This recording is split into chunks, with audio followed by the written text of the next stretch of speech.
Allow me to introduce our guests. These are anomaly hunters from A-Bone Antique Shop, Daffodil, who witnessed the suspect in the puppetization case, and the appraiser, who has keen perception of anomalies. This is Chaos from ETD-6. Hi there. This is Lavinia, an operative from the Egosh Court.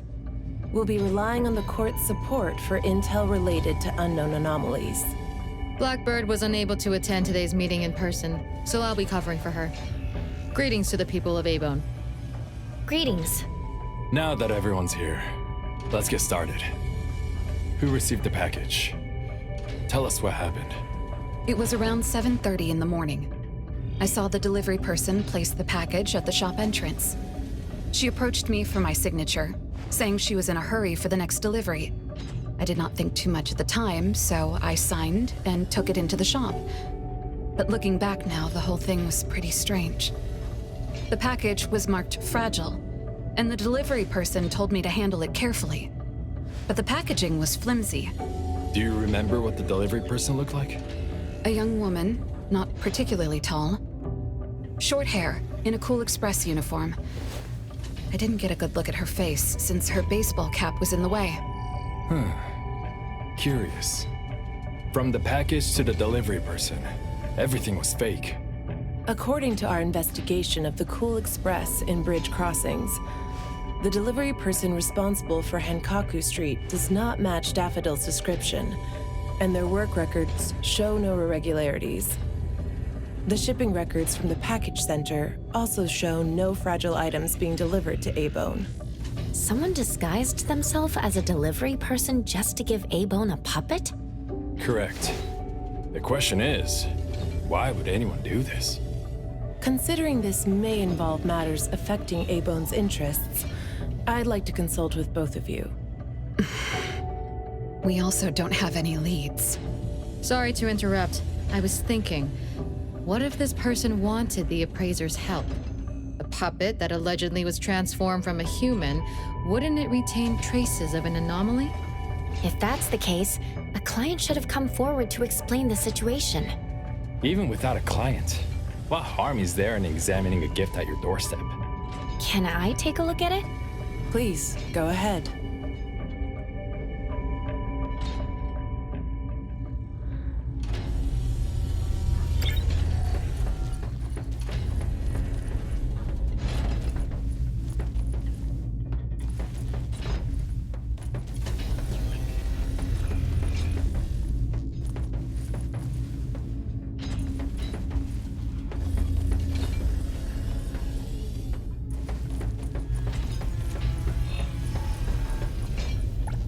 Puppet of a teenage boy who seems energetic.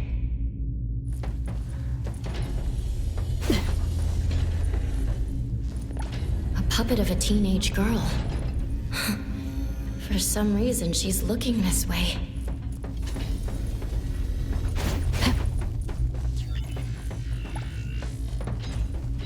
The cards in the pocket? Huh. The anomaly's aura seems to be coming from these cards. Bella? The red letters are names, and the number 0? All 6 puppets have a similar aura. It should be from the same anomaly, or the same type of anomaly, but it's very faint. I think the puppets should be ordinary puppets. They were simply in proximity to an anomaly.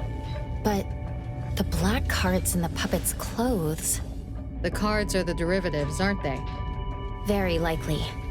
So people being attacked and turned into puppets by anomalies is just a rumor. Pretty much what I expected. Who would spread rumors on Bagel to cause panic? Could it be the same person who delivered the puppet to A-Bone? Bingo, you're asking the right questions. My investigation shows that someone hacked a bunch of Bagel accounts and started rumors about people being turned into puppets by anomalies. This is starting to affect the citizens of Hatharo. Take me, for example.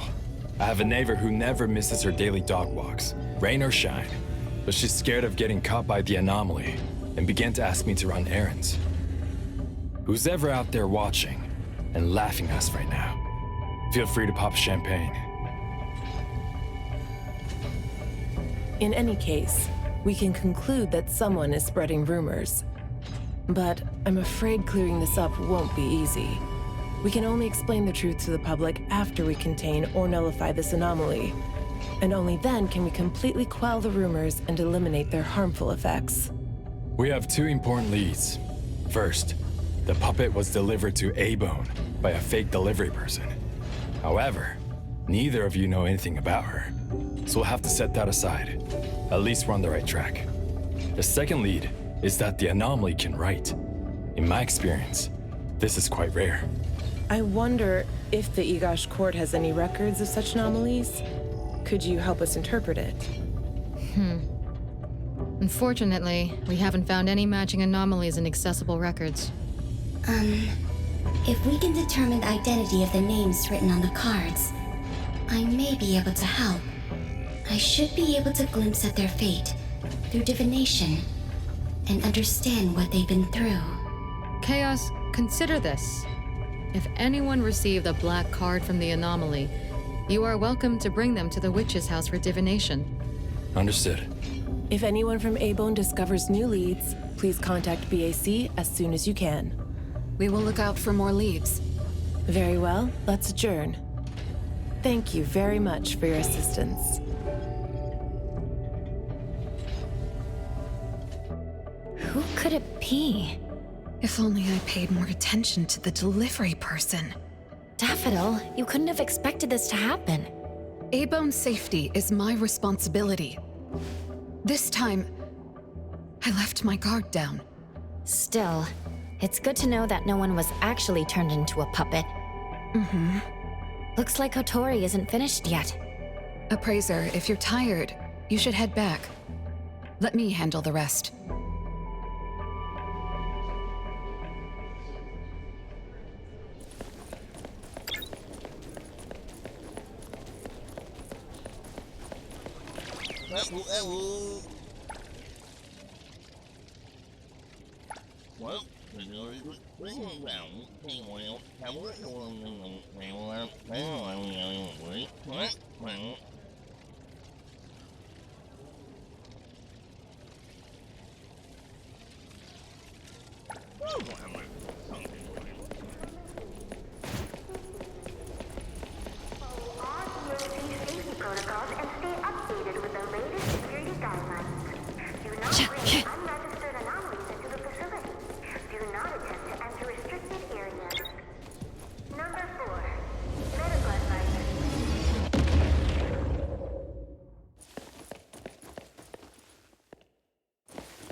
Leave it to me!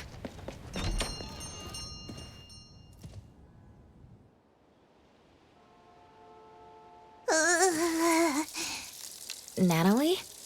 Are you okay? One last part. Alright. Natalie's special training of watering flowers and horse stance complete. Watering flowers in horse stance? I'm learning from my master. Integrate every bit of training into daily life, using the weight of the watering can to increase the training intensity. How's that? Pretty clever, right? Oh? I water flowers like a normal person. Exactly. Exactly! To Master, this is just normal. My training isn't good enough yet. That's why I keep wobbling around. Just you wait and see how much I improve, Master! Of course. Thanks to Daffodil and Nanley, the flowers and plants are looking better. I'll take care of pruning from here. Alright. Delicate work like that really is best left to the old man. Oh, by the way, how did that thing from yesterday turn out? Any updates? We couldn't get anything out of Cool Express. The manager even said that they're going to avoid hiring temps for a while. There goes one of my reliable side gigs. The Colucci's funds are running low. Oh, why do you think they're sending puppets to our place in A-Bone? Could it be the anomaly is challenging the Colucci's? Was the puppet sent to deliver some kind of message? What message could that be? Like a coded message in Sin City Chronicles. This is some kind of hint. The hint is something that I, Beiji Daime, should definitely be able to figure out. If that's the case, shouldn't the recipient be you? No, you're right. Why does it only say A-Bone? Could it be that I, Natalie Colucci, am not famous enough? If it only says A-Bone, then who exactly is this hint for? Or could it be meant for all of us? We have a guest. Hello? Is this A-Bone? Are you anomaly hunters? Welcome to A-Bone. You must be here for an anomaly commission. Yes. What do I need to do?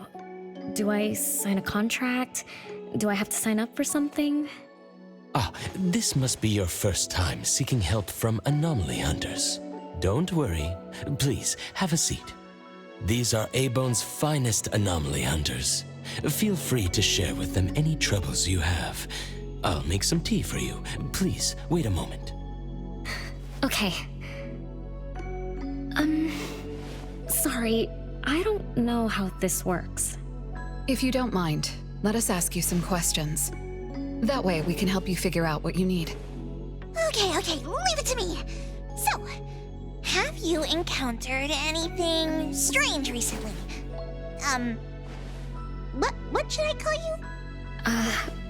René is good enough. I think. Alright, René. What do you do for work? How's your day today? Did something weird suddenly mess up your routine? I'm a taxi driver. I start at 8 a.m. and finish at 8 p.m. For lunch, I grab something quick from a convenience store. After work, I go to Food First for a set meal. The weird thing is, for the past few days, every night at exactly 9 p.m., this strange guy in a cloak shows up and attacks me. Though he looks scary and hits me pretty hard, when his attacks land, I don't feel a thing. I just cover my head and let him attack me for about 10 minutes. Then he leaves. Well, I think he leaves. When I peek through my fingers, nobody was there. That's about it. Isn't this strange? He attacks you every day? Even if it's just a prank, that's messed up. Here's your tea. Thank you. Every night at exactly 9 o'clock? What kind of kink is that? Maybe it's like those guys from gangster movies who like to dress up scary to shake people down for money. They usually show up at the same time to establish an air of authority. Oh, I can't believe there's a lowlife like this on my turf! I'll have to talk some sense into him with my fists. But I don't remember owing anyone money. I did nothing to deserve harassment from this debt collector. He never says a word, just swings this huge scythe at me. It's terrifying. You don't feel any pain when he attacks. Could this be a hallucination? Or is this debt collecting some kind of anomaly activity? That makes perfect sense! Yes, it should be an anomaly, just like Fuka said. She told me to look for help at the A-Bone antique shop. Who's Fuka? She's my friend. Well, more like my food buddy. Fuka said, it's definitely an anomaly, and the anomaly hunters from A-Bone Antique Shop can help me. She recommended her shop? That's a first! Thanks to me, Natalie, the tiger of bridge crossings, Ichi-Daime of the Colucci family! Oh, I've made a name for ourselves. People are finally going out of their way to recommend us! Your friend knows what's going on. What else did she say?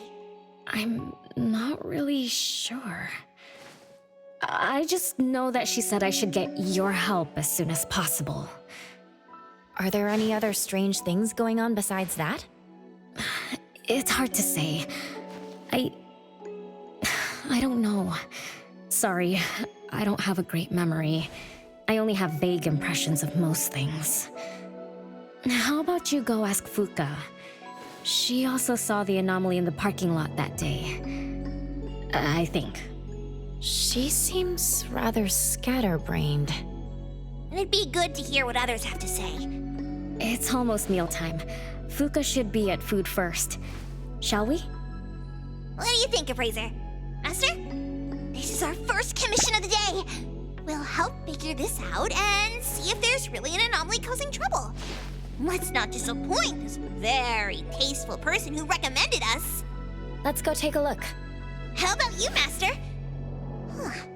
Master hasn't worked on a commission with the Appraiser yet. Maybe this is a good time to show you my latest training results! Hattori has no plans to go out today. Rest assured, I'll watch over the shop. Very well. Let's head out.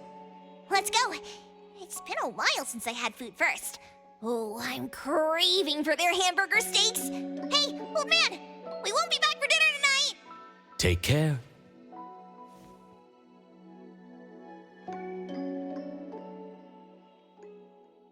One of these books is an anomaly. You can tell by touching the book spines.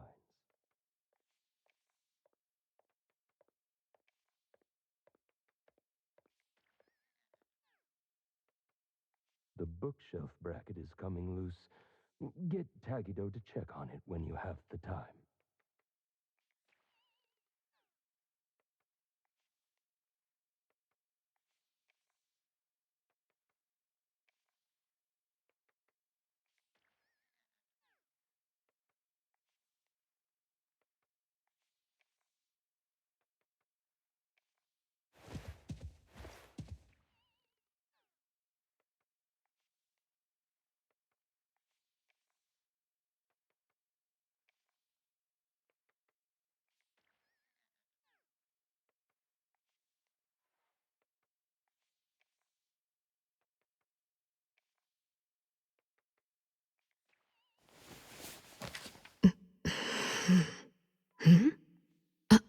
What? Mm-mm.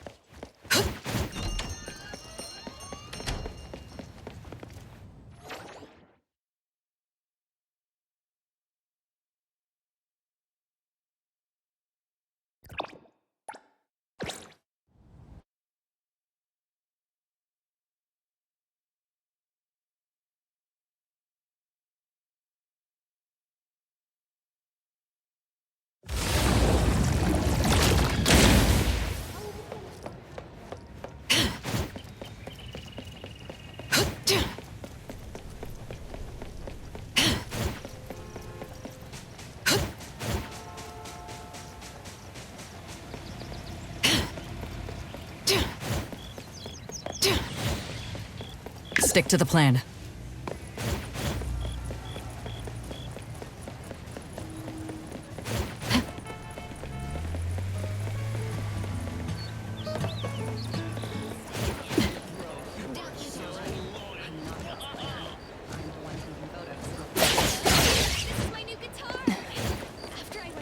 I decided to use my color like a top. Totally blanking on it. You've already sampled half a pound of chocolate. 1, 2, 3, 4, 5, 6. Oh, that's not right. I suggest we do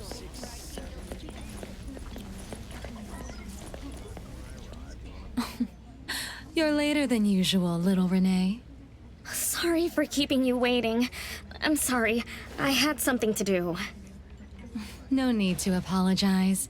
Your matters are more important. Are you anomaly hunters from A-Bone? That's right!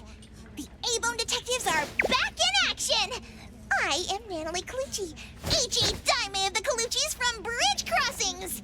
This one is the core of our family, the Appraiser! And this here is... It's been a while, Daffodil. Well, you already know Master? Your master helped our family solve quite a few troubles in the past. Mother still can't stop talking about Daffodil's moves. Oh, no wonder you recommended us to Renee. Master's commissions always get perfect reviews. Sorry, I don't quite remember. It was probably back when the shop first opened, right? After all, we have monopoly on all anomaly commissions now. Fuka, we'd like to ask about the strange thing happening to Renee. Can you tell us about it? Of course. Let's sit down and talk.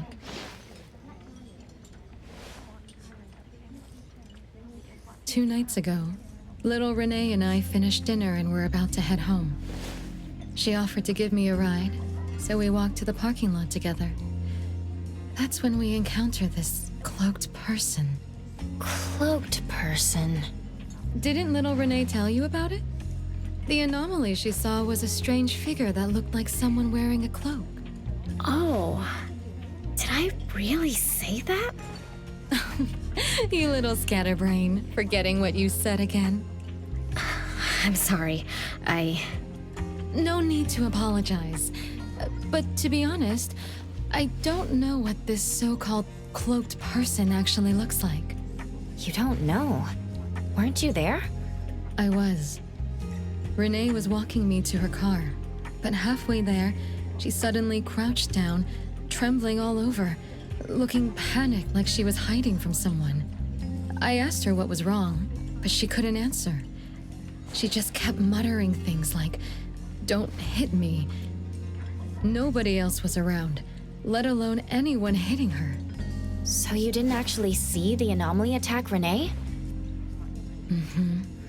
I did see her curled up on the ground, but I definitely didn't see the cloaked person she described. After about 10 minutes, the kiddo just stood up and asked me to follow her to the car, acting like nothing had happened. Isn't that strange? Are you sure this isn't some hallucination? Like, maybe she ate some weird shroom at dinner or something? I thought she was hallucinating at first, but on the way home, she told me that this weird thing happens every night at 9 p.m. It didn't sound like she was lying. Not a hallucination, only she can see it. Harasses her every night at the same time. With something this bizarre, it's gotta be an anomaly causing trouble. So, any leads yet?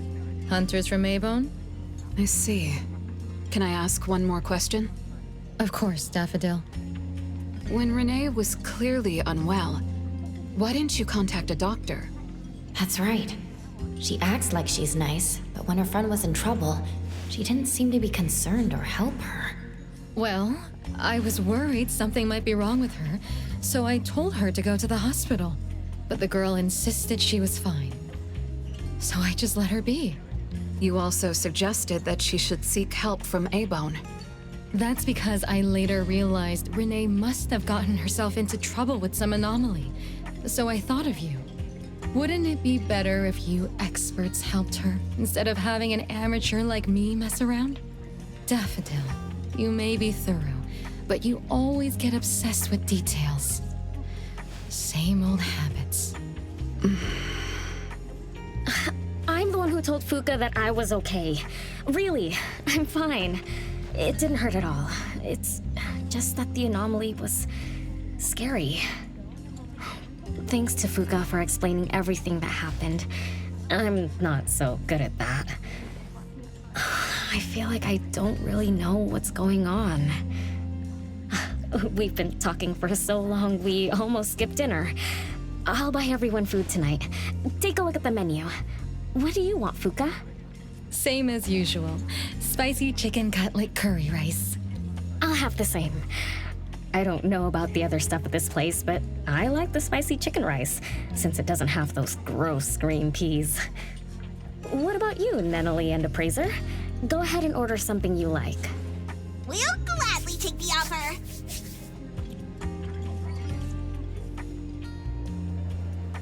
It's 2 minutes before 9 o'clock. According to Rene, the anomaly will appear in the parking lot right on time. I wonder if we'll get to see that cloaked person show up to collect debts.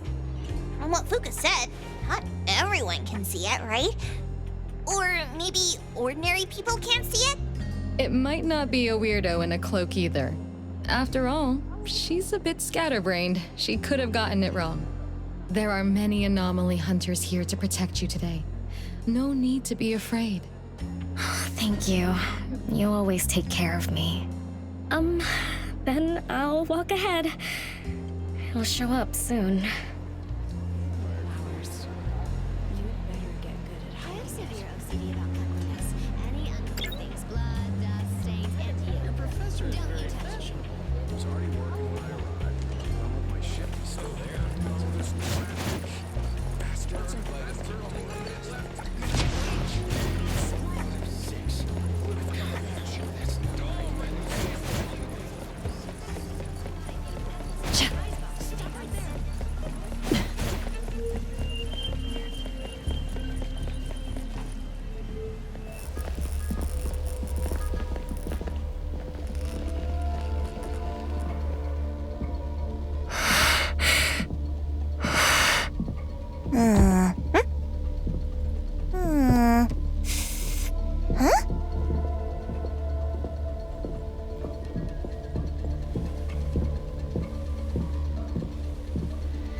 Leave it to me.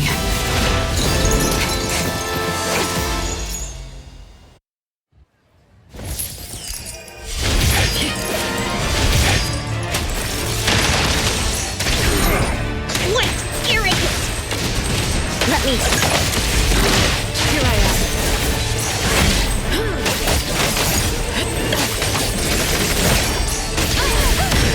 Take it! Child!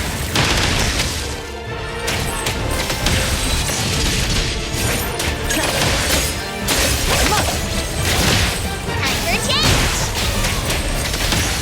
Just warming up.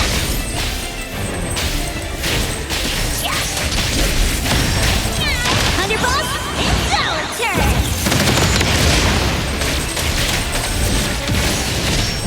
Just a tickle.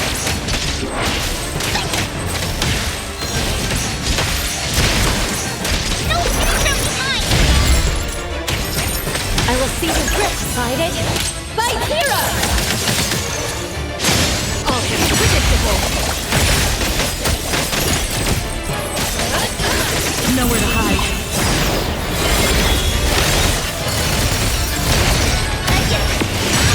Nice work.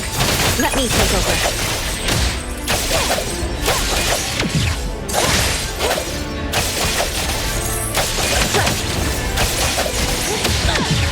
Feeling good.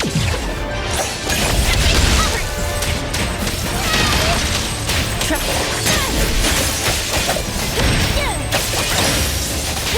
for a change! Everyone, follow my command!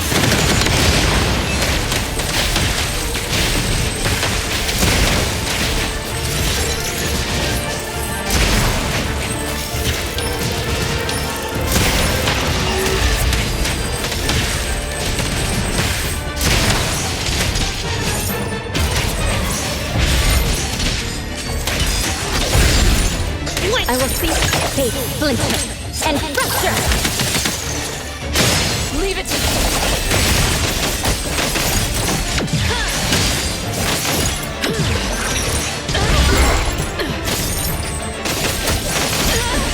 I'm getting shake the hook.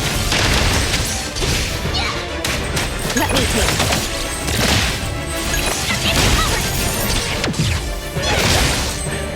Play, then break.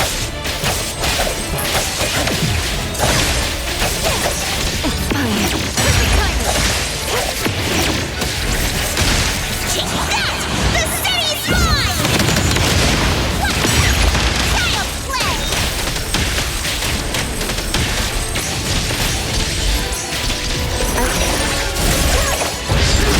Let's finish this.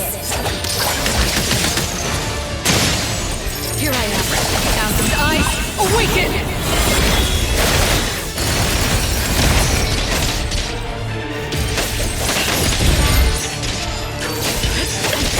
Shake the hook, great!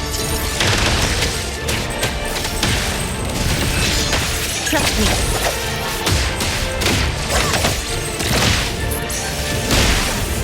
Nice work.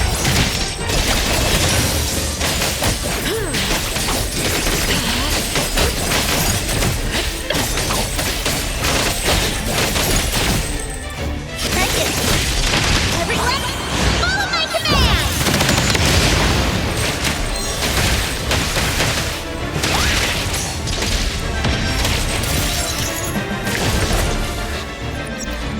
How did it get away? Don't tell me I'm getting rusty! Ugh. Stay away. Stay away from me! Are you okay? Don't worry, I drove away that debt collector. Everything's okay now. Did the anomaly drop that thing on the floor? René. And a series of numbers on the back. Minus 20088. The numbers are different. It's the same type of card the Bureau is looking into. Let me contact Chaos. We meet again. From what I know, you received a commission from René to investigate this debt collector anomaly, which attacks her every night at the same time. You fought, then the anomaly left behind the same cards from the baptization case. So you encountered the same anomaly I'm after. Could someone have schemed all these encounters just to involve you? ETD6 lives up to their name. They are true anomaly crime experts. You're right. This doesn't seem to be a coincidence. We still don't know who's the mastermind or why they're doing this, but we may have already met her. Fuka, the friend who recommended us to René. Wait, she was just here a moment ago. She's already gone. What did she say? She recommended A-Bone because Daffodil had handled her mother's commission before, which left an impression. Daffodil. Daffodil. So it's Daffodil again. Interesting. Thanks for the information. We should make a trip to the witch's house. Good thing it's not too late. So I'll ask the Blackbird and her team to work some overtime. Aren't you coming with us? Of course.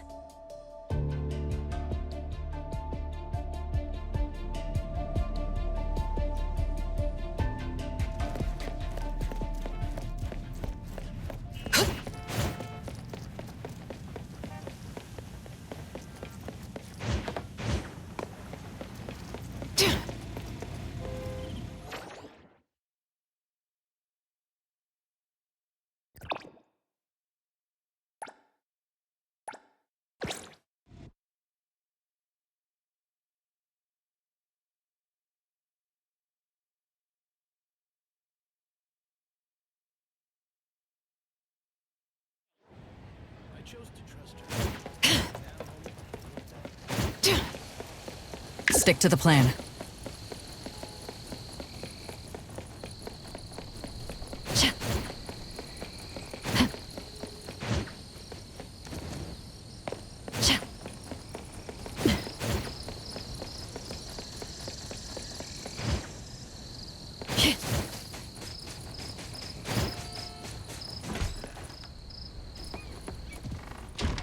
Greetings. Welcome to the witch's house. Hello. Sorry for disturbing you this late. Good evening. This young lady was attacked by the puppetization anomaly tonight. Huh? Wait, what anomaly? The one that turns people into puppets? So, those people really were... Well, we aren't certain at this moment. In any case, could you please share the entire incident with us? Oh, I'll tell you. Renee came to our shop because she wanted us to deal with some weird thing that appears every night at 9 o'clock to attack her. We were escorting Renee to the parking lot of food first, and at exactly 9 o'clock, there was a poof, and a wild debt collector appeared. We don't know its real name. Natalie has been calling it the debt collector. That's right. It was swinging a huge scythe at Renee. I don't know if my eyes were playing tricks, but the scythe went through Renee's body. I was worried. I think I saw that too. Luckily, the appraiser blocked its weapon. Then they started going at it, trading blows and stuff. But the fight didn't last long. Oh, I was just getting started when he ran off.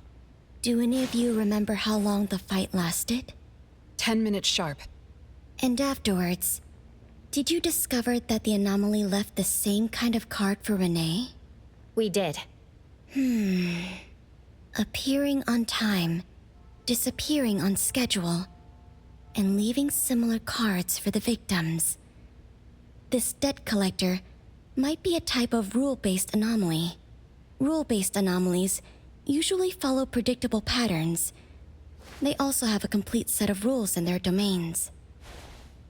For example, if any of you were to enter the anomalous realm it creates, you wouldn't be able to get out easily. Instead, you'd have to follow its rules. Some rule-based anomalies symbolize rules themselves. You can think of them as the manifestation of rules. Others have some kind of goal. In such cases, nullification is extremely difficult, and conventional containment methods have proved ineffective. No wonder it got away. Is Abisu's security anomaly also a rule-based one? Nantani is its name, right? It is. So, the key is to understand the rules and master them before we can nullify or use them to our advantage. And someone beat us to it. Figured out the debt collector's rules, set up the whole thing. The next questions are, why target Renee? And what do the numbers on Renee's card mean? Why is the message left for Renee different from the others? Another annoying puzzle. If only Nietzsche were here. I could do a divination for Renee. Maybe we can find something. That's a surprise. I've never had a divination before. Is there anything I need to do? Just relax and close your eyes now.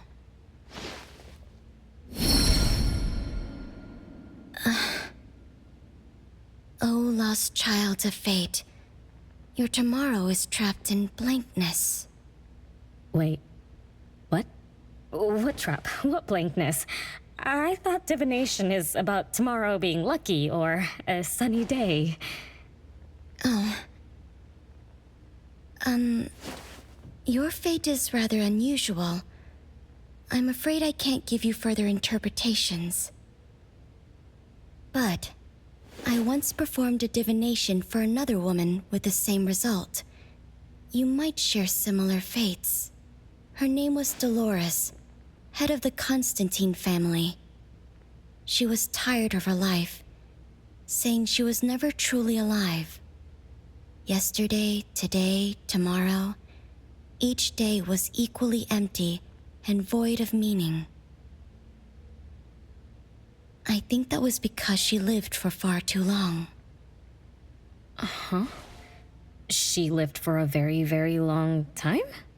They say that Lady Dolores is an immortal with eternal youth.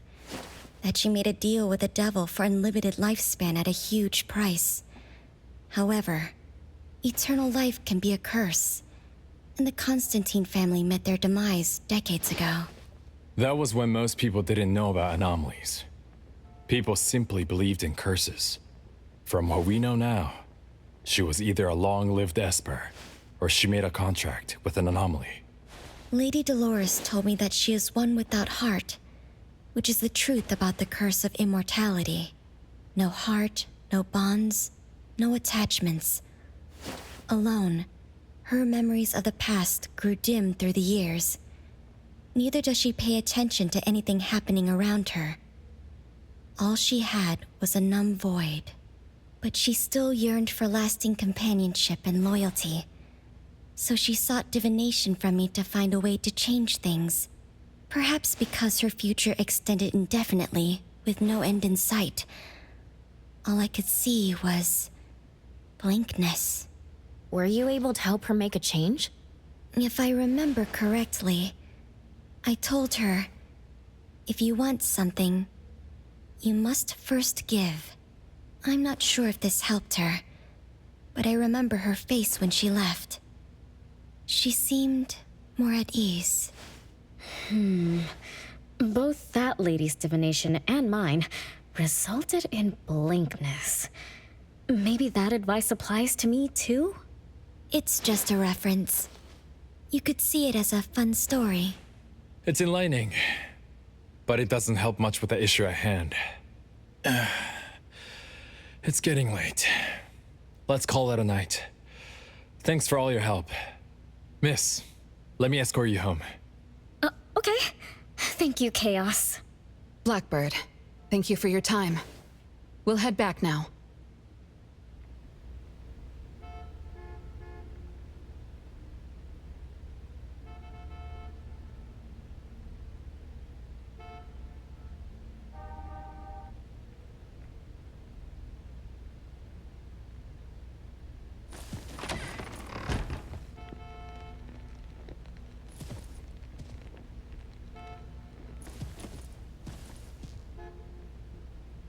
Greetings.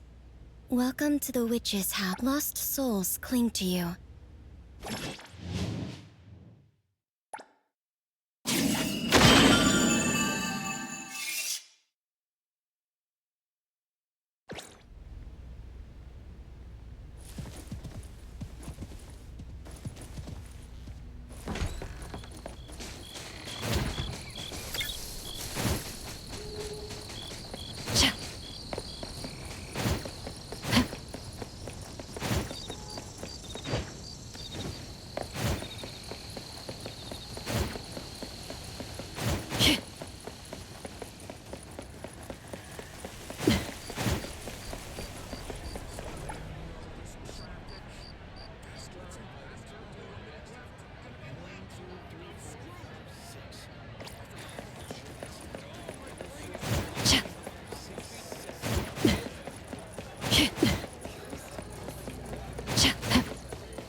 Without a lot of results, huh? A rule-based anomaly, weird messages on a card, and some story from way back. There seem to be a lot of clues, but there isn't a way to connect them together. They must be related. What could be the missing link?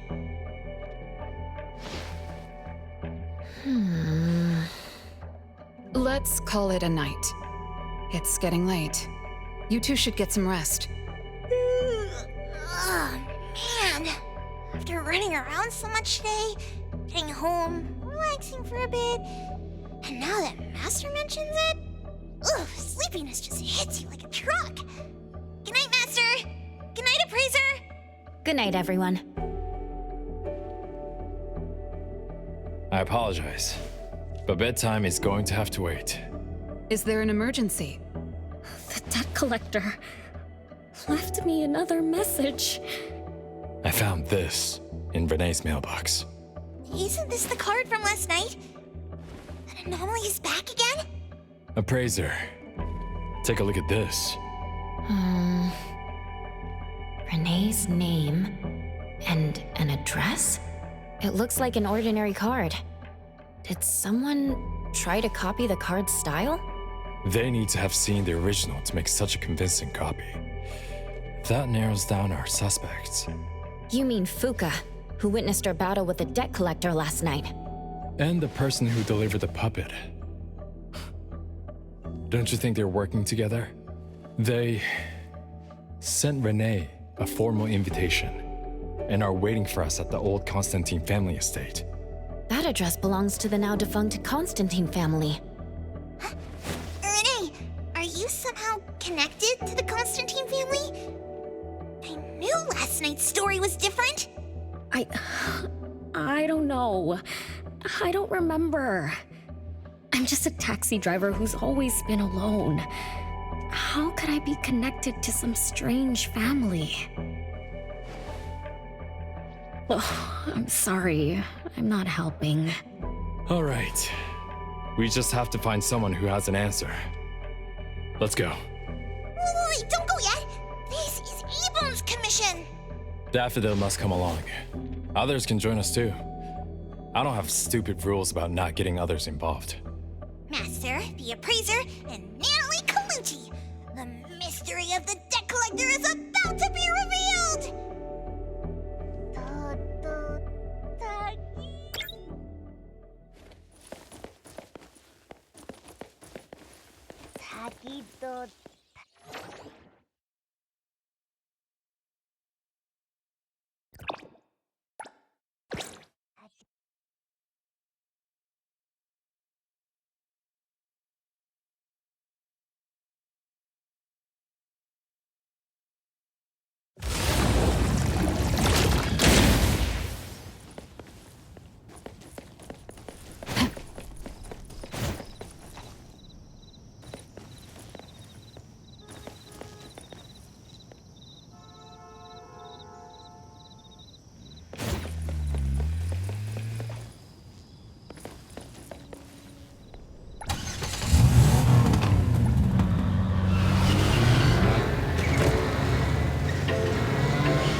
Except for some skinny crooked tree. How is there nothing else? Was there really a big mansion here before? It's a cherry blossom tree. I didn't notice before, but wow. It's grown so tall already. The branches might be thin, but they're sturdy. Natalie, do you want to climb it? Me? Climb the tree? Now? Let me see if there's a good angle to climb. It's been a while. I'm not sure if I can do it. Or maybe it's because I was smaller when I was a kid. I could just hop and reach the top. But now... maybe it's better not to try. Why are you all looking at me? I'm sorry. My bad. This isn't the time to be fooling around. Let's have a climbing competition after we solve the mystery. Let's get back to the case. Renee said she's been here before, specifically when she was a kid, and that she used to climb this cherry blossom tree. You are connected to this family after all. Did I just tell you all of that? Yep. You said you climbed this tree when you were a kid. When you were a kid. Back then, I climbed all the way to the top of the tree, wanting to pick the prettiest cherry blossom for my sister. But it was so tall, and I was too scared to climb down the same way. Luckily, someone caught me. Huh? Was it my sister? Or Mom?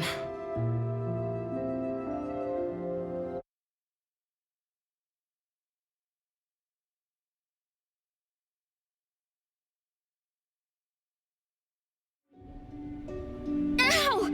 That hurts! Renee, are you okay? My head hurts, but my limbs are where they should be. What about you, Appraiser? I'm okay too. Where are we? What just happened? I'm not sure, but it looks like we're in an anomalous realm. You remembered climbing the cherry blossom tree as a child, then we got pulled in. Natalie and the others aren't here. We might be separated. This is my fault. I'm so sorry. I had no idea this would happen. No worries, it's not your fault. Besides, we hunters are used to being pulled into anomalous realms. The real question is, how did we end up here? What a grand entrance. This must be some wealthy family's mansion. Such as the residence of Lady Dolores, head of the Constantine family. Have we traveled to the past? Not necessarily. Maybe the anomalous realm is simply recreating scenes from the past. Do you recall anything else from when you were a kid? Anything helps. I can't. My brain is still foggy. But I can feel this. Ever since I got here, I've been having a sense of nostalgia. You must be somehow connected to the family. Whoever brought us here knows that. But didn't the Constantines disappear decades ago? That doesn't match up with my age. You're right. What you just remembered was from when you were little. If you can remember more, maybe we can get closer to the truth. I'll do my best. But how do I do that? Let's look around. Maybe we can find the key to your memories.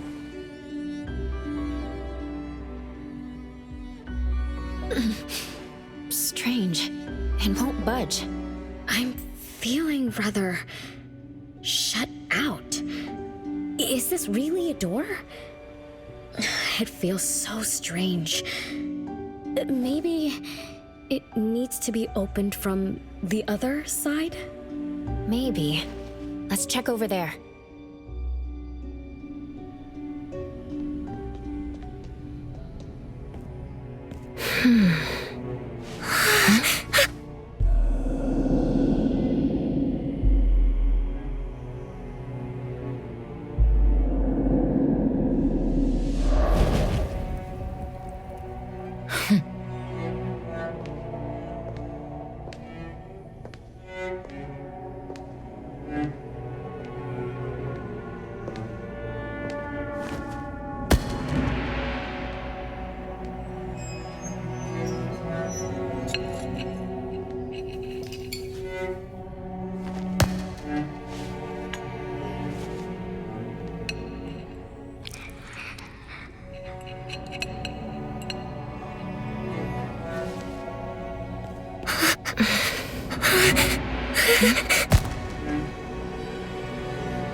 It's you.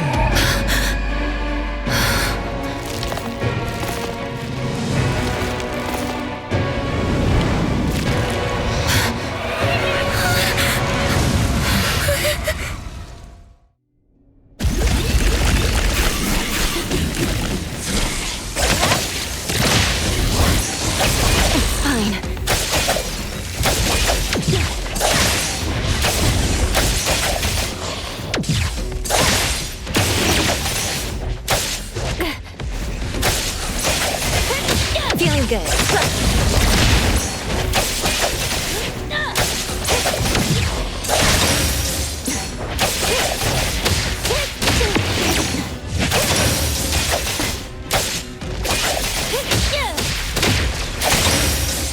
Hey, flinch and fracture! What was that just now? Something from the past? A family sitting around the table, getting ready for a meal. Is this space replaying events from the past? How strange. It's like watching a movie. That's called a reenactment of the past. But did I just upset them? They don't seem too happy to see me. Don't worry about that. Anything can happen in an anomalous realm. In fact, hostile anomalies are rather common. Do you have memories of what we just saw? It somehow feels familiar. Especially with the person who lit the candle. But, I'm not sure. That lady. If she's from a memory, how could she make eye contact with us, who are in the present? Am I just overthinking? 1 o'clock? It's 1 o'clock already? Bell chimes? When the debt collector appeared, it also sounded like this. Could this be related to the rules it follows? Let's go check the entrance hall.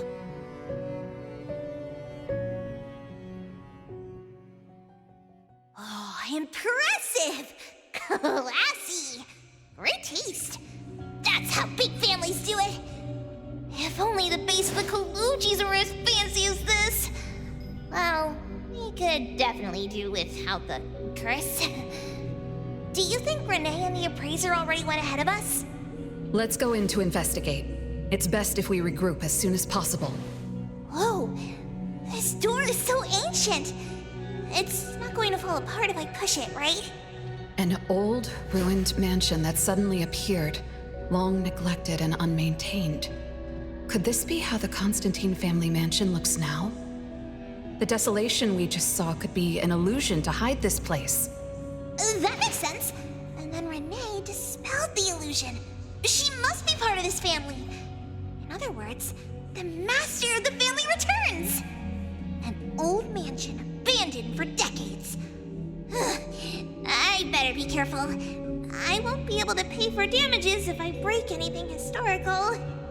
Yeah, we're inside an anomalous realm. Be careful. Alright then, let's be gentle. Hello there!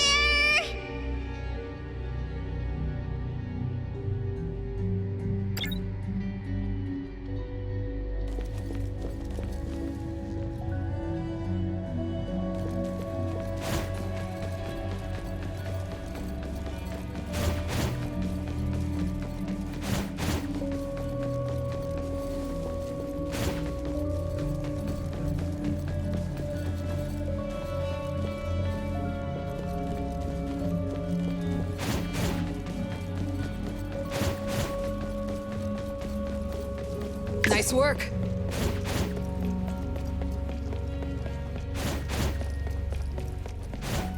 I'm gonna show you how a great teacher makes a great student!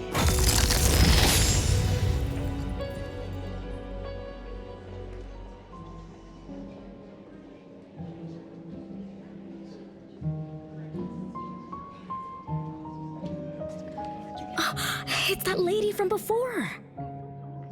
Excuse me. Sorry. Wait a minute. Were you talking to me? She just walked away without responding. I'm so confused. We can talk to people from the past? It's like an interactive movie. No, wait. It's more like a stage play. Maybe we're also on the stage. Are we the audience? Or are we unwitting participants? Let's just say we're on the right track. You could try talking to the one who just lit the candle. Ask about how things are going. That lady. Oh, there she is! We'll have to squeeze through the crowd. It's going to be tough. Why are there so many people here? Are they having a banquet, salon, or something like that? Before I talk to that lady, should we talk to the other guests first? We can figure out what's going on in this mansion. That's a lot of people, though. When I drive a taxi, I don't need to speak to more than 2 or 3 passengers. No need to push yourself. Want me to handle this instead? Appraiser, you've done a lot for me. I have to step up. Besides, this is the first time I want to figure things out.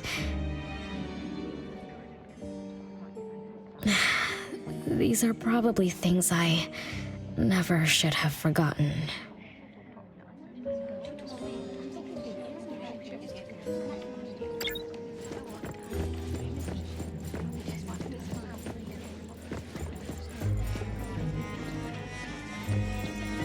I might not have another chance like this. Ugh, I better make the most of this. We need to seize this last chance to butter up the lady. Maybe she might even invite you as a guest in the future. Oh, don't even think about it. Look at all these people. Everyone is trying hard to impress her.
Which family does that young girl with the white hair belong to?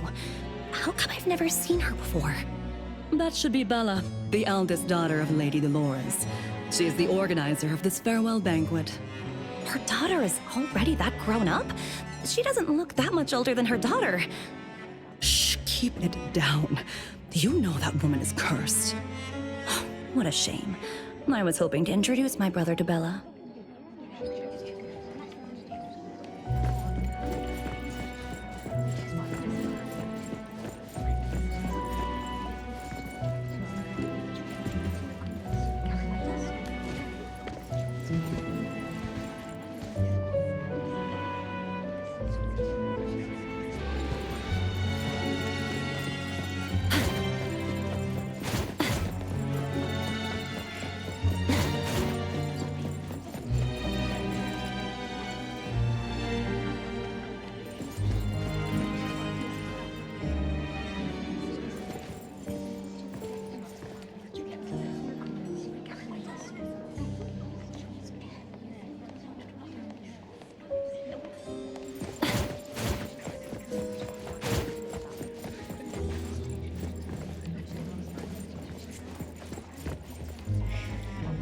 I can tell that you know how to appreciate beautiful things. Now, don't save your praises for me, even though I know words alone can't describe my beauty. Aren't you the melancholic dandy? I indeed identify as a dandy. As for being melancholic, I must say, worries cause wrinkles, my dear. I am sure there's not a single wrinkle on this face of mine.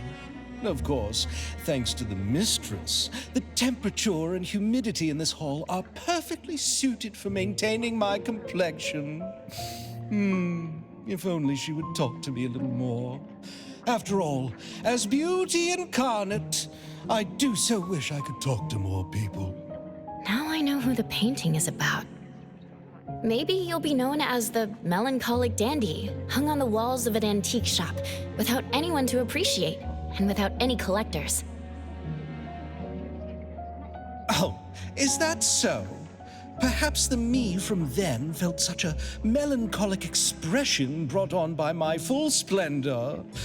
As for my beauty going unnoticed, what difference is there between the future and the present?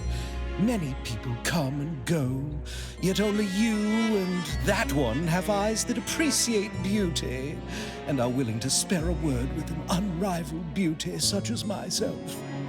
Wait, did you say antique shop? Are you implying? I'm asserting. Maybe eternity doesn't exist after all. Well, it's not like I didn't know that. Aside from my beauty, nothing in this world can last forever. The only thing it can do is trap people in a day they cannot escape. And what do you mean by it? To think, when beauty goes unappreciated by those with taste, it ends up hanging on the wall of some antique shop. So it is? I don't want to answer that right now. You should realize that what you just told me is a truly terrible thing. You are hinting at the tragic fate that awaits my dear, poor mistress and her companion. To be honest, as a portrait, I'd freely sacrifice my own beauty to age in her place. After all, there are many ways to preserve one's youth. But that isn't what she needs. I will carry a melancholy for what has befallen her. When does this future arrive? I cannot bear for that day to be close at hand. Oh, alas, as I suspected, wrinkles on one's face are simply intolerable. Oh, how dreadful. You understand now, don't you? How fragile beauty truly is. Time, violence, sorrow, anything can destroy it. And once these things have stripped beauty bare, all that remains is the hideous, the ugly, and the utterly vulgar.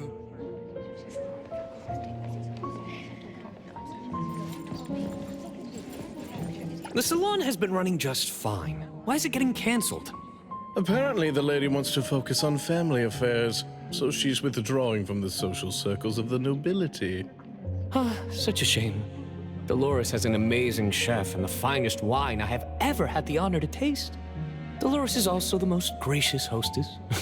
Always generous when she lends out money.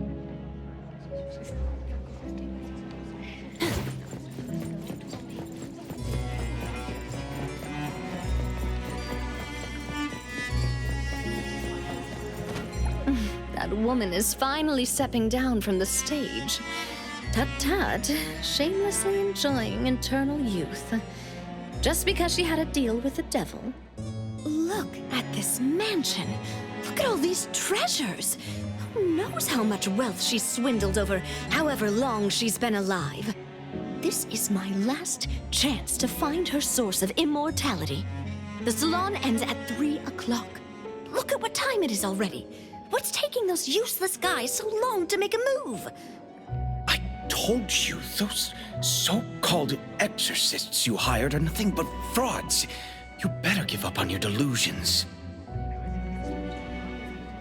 My brain is getting fried from what the guests are saying. So many conversations. So many faces.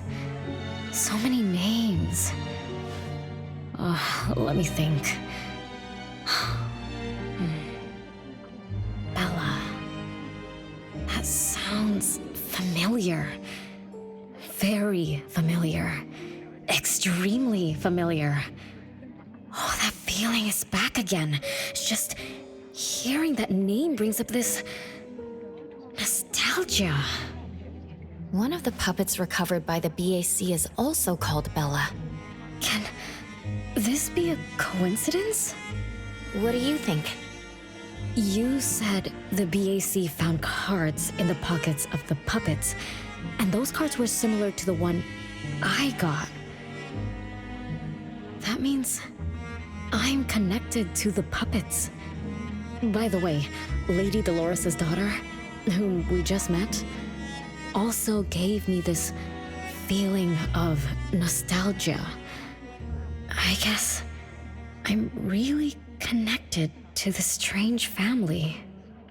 Did you remember something? Could I have been their driver? I'm pretty confident in my driving skills. No? Why don't we find Bella and ask for confirmation? That's a good idea. I want to talk to her too.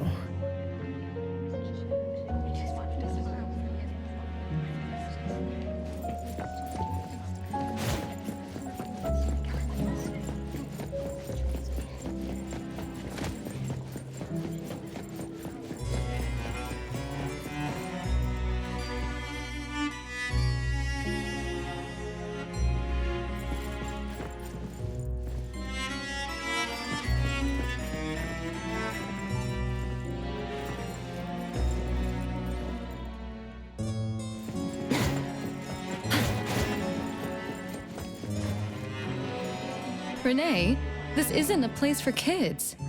Huh? Bella? You know me? Child, I'm your older sister. Remember, you should address me in a formal manner. I can't believe I have to tell you this. Mother has indeed spoiled you. Sister? My big sis? Why are you so confused? Oh, did you oversleep again? Mother warned us not to interrupt her salon, but you just had to go see what's going on. Like the time you hid in that cabinet to peek through. You ended up very disappointed, remember? You said adult social gatherings were boring, so you dozed off. You fell asleep in that cramped cabinet. When you woke up, you were so groggy that you forgot where you were and what you were doing. And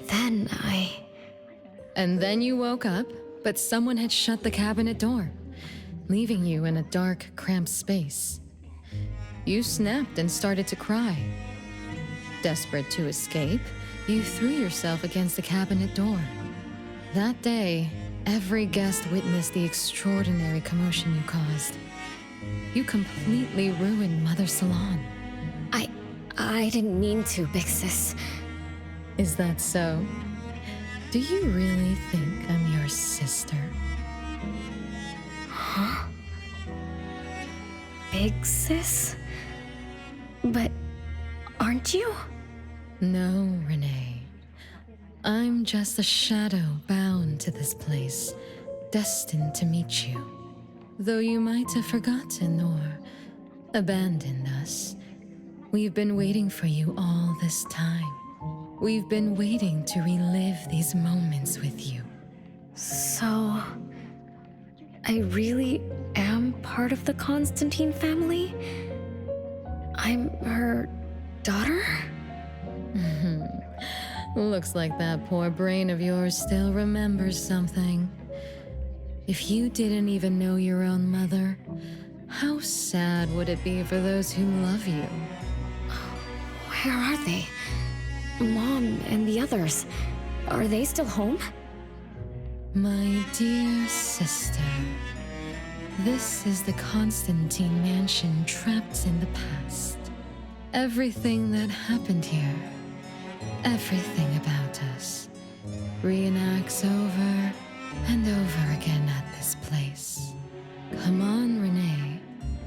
To return to the past, you must reclaim the choices of your past, including all your mistakes.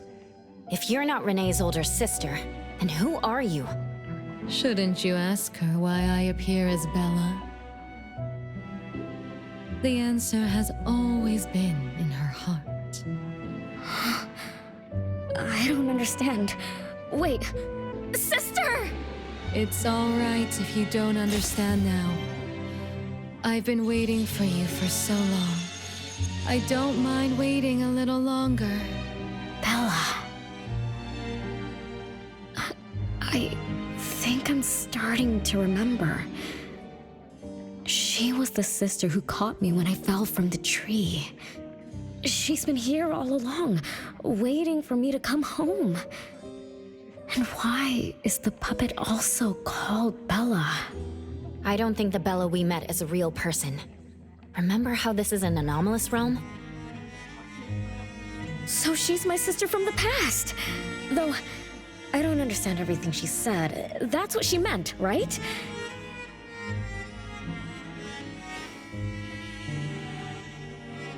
Then I really am part of this family. Didn't this family disappear over 50 years ago? How could I... How about we ask Lady Dolores? My mom?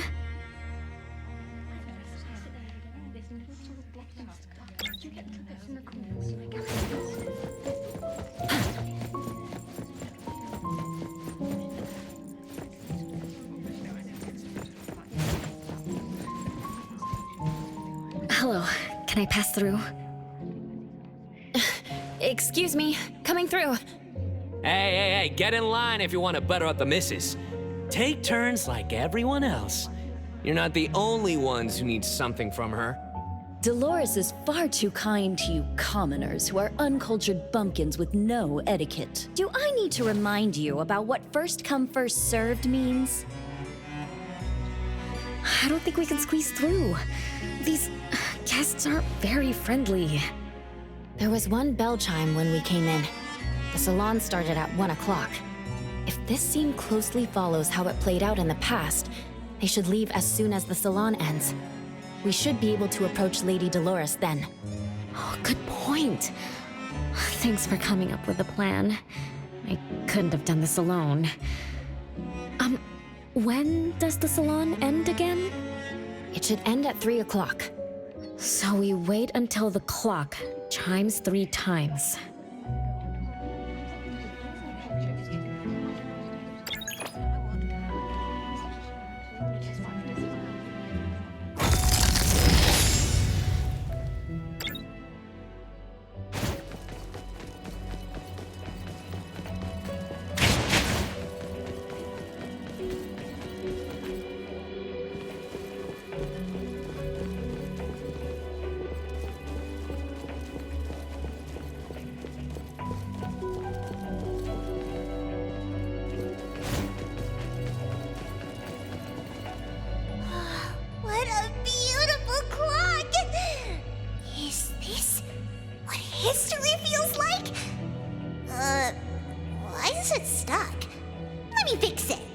Wait.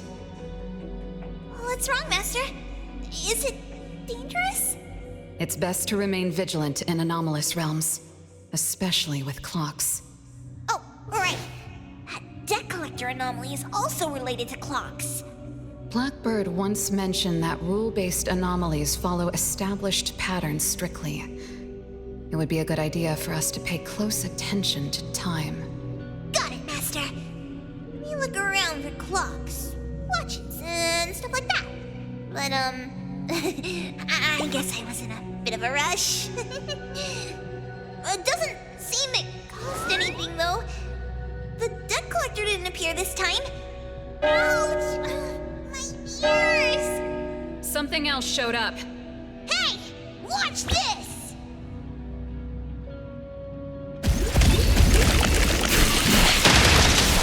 Now, no mercy. I'm getting shit. Can't touch this! Nice work.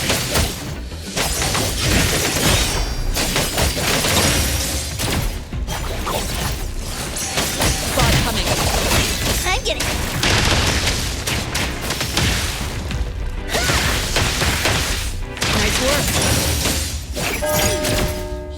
o'clock now. The debt collector shows up every night at 9 o'clock to attack Rene. Until then, let's try to figure out what rules the debt collector follows.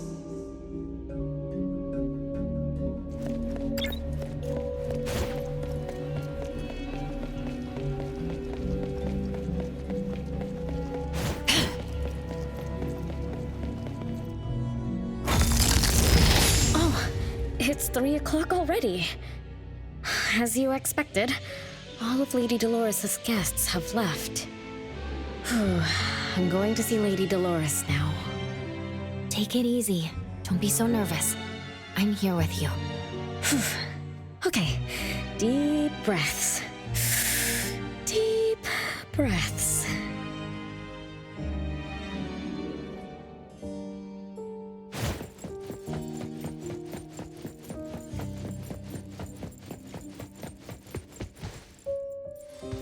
Lady Dolores?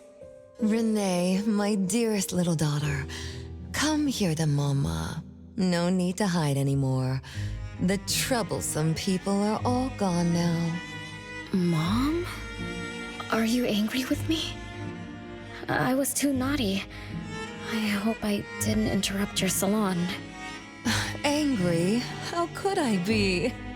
I just didn't want you to see those people too early. To witness the greed, foolishness, and ugliness of those who long for so-called immortality. Are you talking about the people who were just around you? My little petal, they must have frightened you. I promise nothing like this will ever happen again. This pathetic charade will soon be over. Mom, you've always hated the salons? Feelings of love or hate didn't matter at first. I simply had to run the salons. I had to use these connections to reverse the decline of the Constantine family. Besides, I don't even remember all the little things. But even though my goal was fulfilled long ago, these salons kept going, one after another. Perhaps they weren't the only greedy ones. I was too. I was too young and too foolish. I mistakenly thought gathering them under this roof could bring me some comfort. However, they were nothing but a bunch who envied the family's reputation, coveted the wealth in this mansion, and lusted for so-called eternity. After a while, I came to see them as nothing more than greedy beasts, scrambling for scraps and pandering jesters making fools of themselves. I guess they sufficed as entertainment. I don't get it. It's okay if you don't understand. Mother promises that you, my little petal, will never need to understand this. These troubles will never bother you again. Mom, are you not hosting salons anymore? Whatever I sought in those salons was a mistake from the start. I must correct this mistake. And the catalyst for that change is you, my dear. My little petal. Family is what matters most. You are the most precious gift in my life, as well as the very source of meaning in my stagnant existence. Whatever time we have left, we must treasure every moment together. From now on, as long as I'm with you, as long as our family lives together in harmony, a moment of happiness with family is worth more than an eternity in solitude, even if it's just for a brief moment. Mom, wait! Little Rene, what would you choose between an eternity in solitude or a moment of happiness? Big Sis! You appeared out of nowhere. That was spooky. Oh, wait. What did Mom mean? And the rumors about the family. Is Mom cursed with eternal life? But how can eternal life be a curse? Isn't it great to live forever?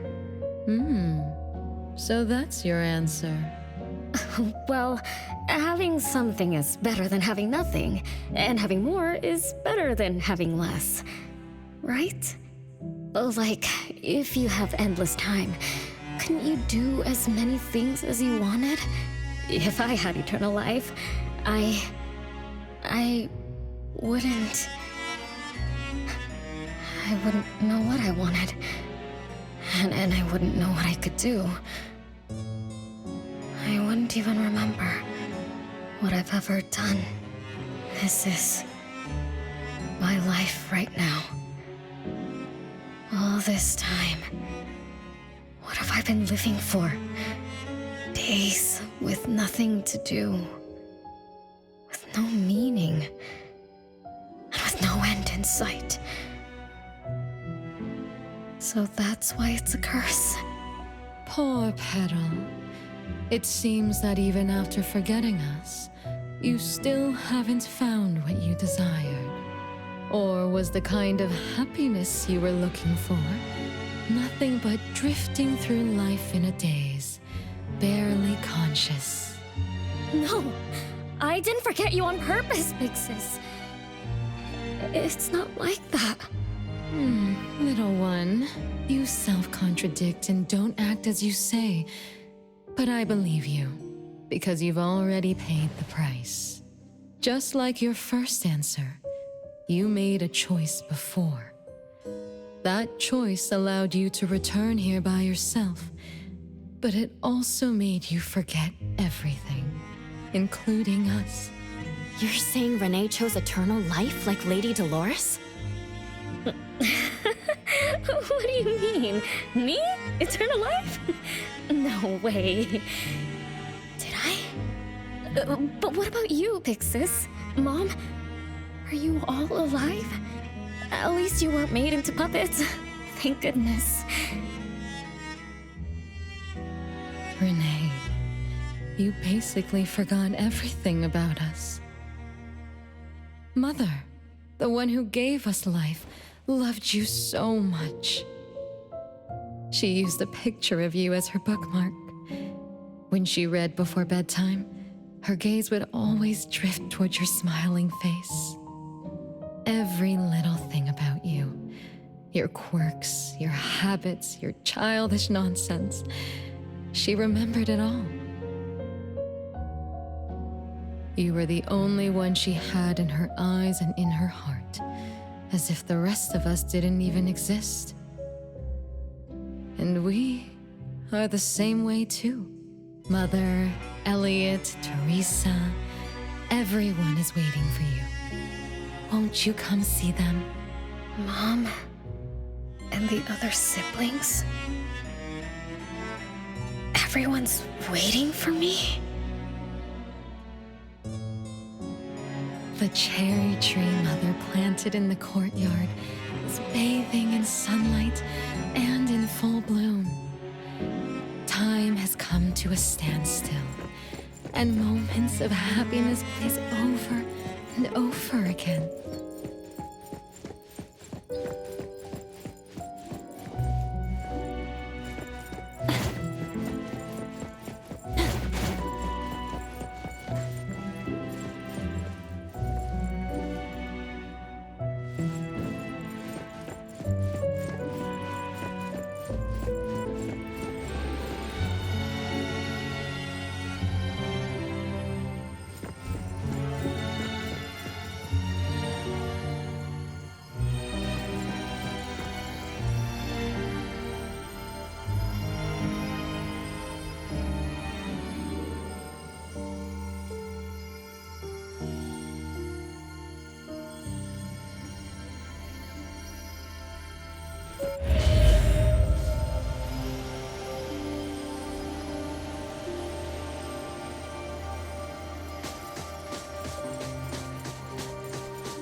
It's the same tree from before.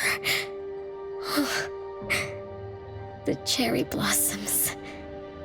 Oh, they're so pretty. Back then, when I was looking up at this tree, I suddenly wanted to pick the most beautiful branch for Big Sis. I thought she'd definitely look pretty with cherry blossoms in her hair. So I reached for that branch as far as I could. But I lost my grip and fell from the tree. Then... oh, what happened after that?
Tree we saw when we first got here. The flowers have withered. Just like the fate of the Dolores family. Be careful. Looks like we're not the only ones here for the flowers.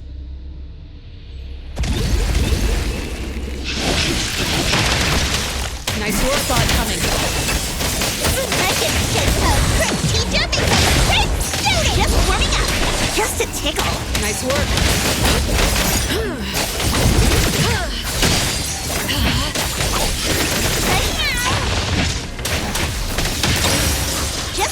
Just a tickle.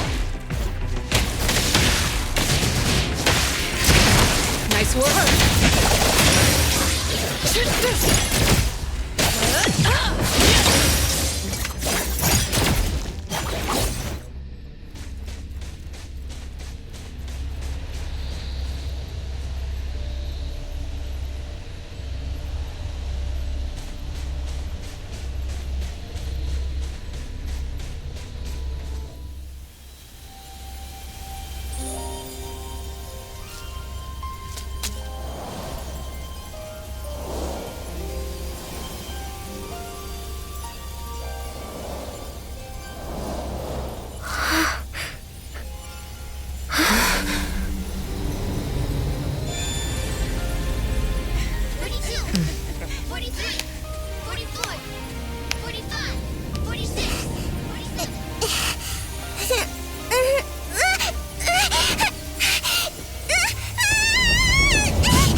We've been waiting for you for a long time, Rene.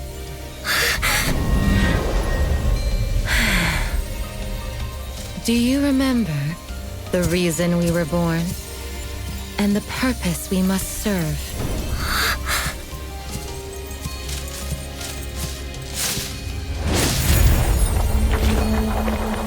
All excitement will eventually fade to nothing. Mother has long grown tired and numb to it all. After enduring long and lonely times, a wish began brewing in her heart. We thus awoke to the blazing call of Mother's heart and came to her side. We swore with our very existence that Mother would never be alone again. Surrounded by her children, Mother found the companionship and happiness she had longed for. But she didn't stop. She kept yearning for more.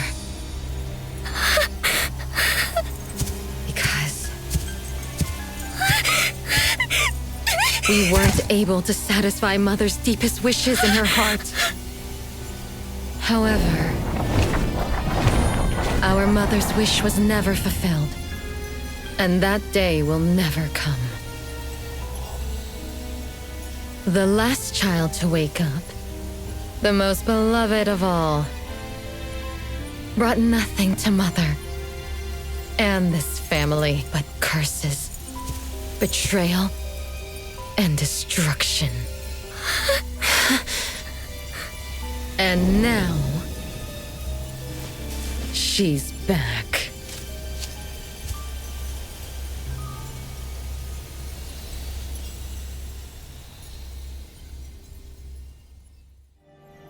Do you remember about the time our family spent here?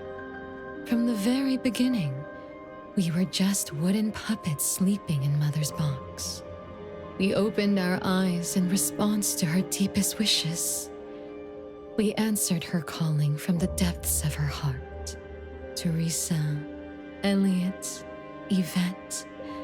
One by one, the children woke up and gave everything they got to put a smile on Mother's face. Those names are the same as the puppets found by the Bureau. This was Mother's miracle. She gave life to the wooden bodies of her puppet children. All of us shared Mother's gift of eternity. In return, we brought her laughter and companionship. The happy times seemed to last forever. But Mother still felt lonely. She was still yearning for more. As long as Mother's wish remained unfulfilled, more children would continue to come to her side. And you, little René, are the last child to receive her favor, and the one she treasures most. So, we used to be puppets, and I woke up because of Mom's magic. That must be the Esper ability of Lady Dolores. Our existence, our calling, and our purpose. Everything was dedicated to Mother. Thank you for helping me remember all of this, Big Sis. Unfortunately, you abandoned all of our duties. You betrayed us and committed an unforgivable sin. Sin? I don't get it. You forgot your family. You even forgot the sins you committed. But that's okay. I'll make you remember everything. That's exactly why I am here. The sin is recorded on Mother's registry in the study. Won't you go see for yourself? You could give us a better explanation. Everything started because of you. My ignorant little sister. Oh, wait a minute. Don't leave me, sis!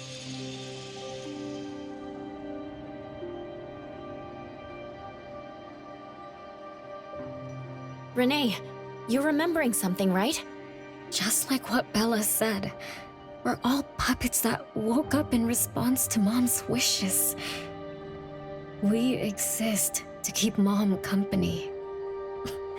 I remember many, many things now. I had tea with my siblings. We also played hide and seek at home. But Mom, our beloved Mom, where is she now? Why am I the only one alive by myself? Where did they all go? We'll have to check the study.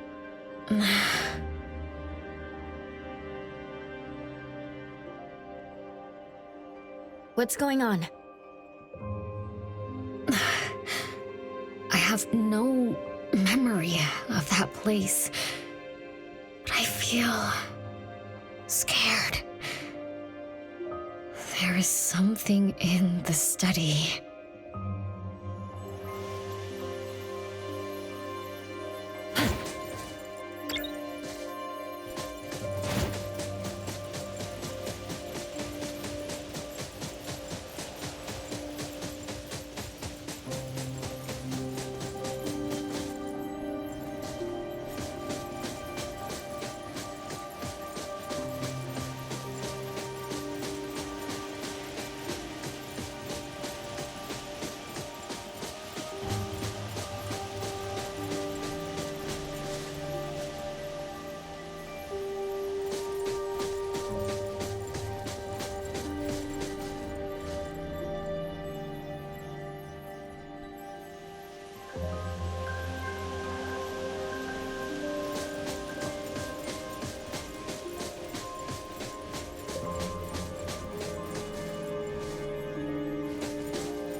way a crappy door can stop Master and the Ichidaime. This is the only locked room in the whole place.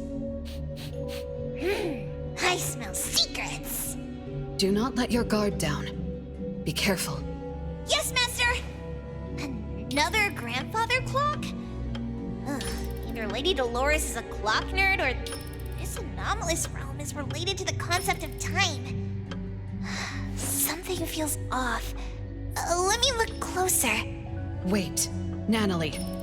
It's the anomaly that attacked René. I think it doesn't want to hurt us. We're not its target. René is. What was that thing about rule-based anomalies again? It follows rules. It only starts moving at exactly 9 o'clock, and its target is just René. You're right. Even if we attack it now, it'd likely be as futile as last night. If Blackbird is right, it only nullifies itself after completing its mission. It's getting closer to 9 o'clock. We need to find René as fast as we can. I don't know where everyone else is. I hope she's not alone. Let's search the area first.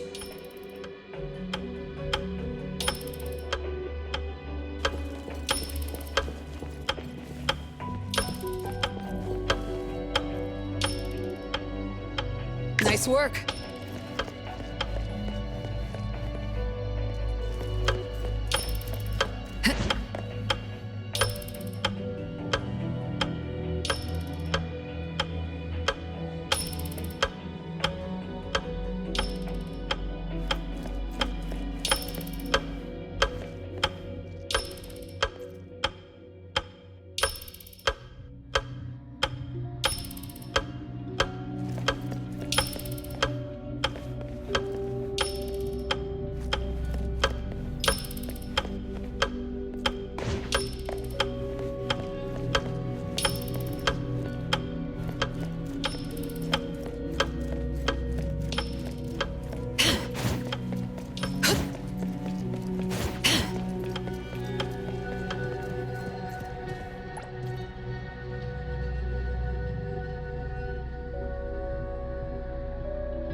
What? Mm-mm.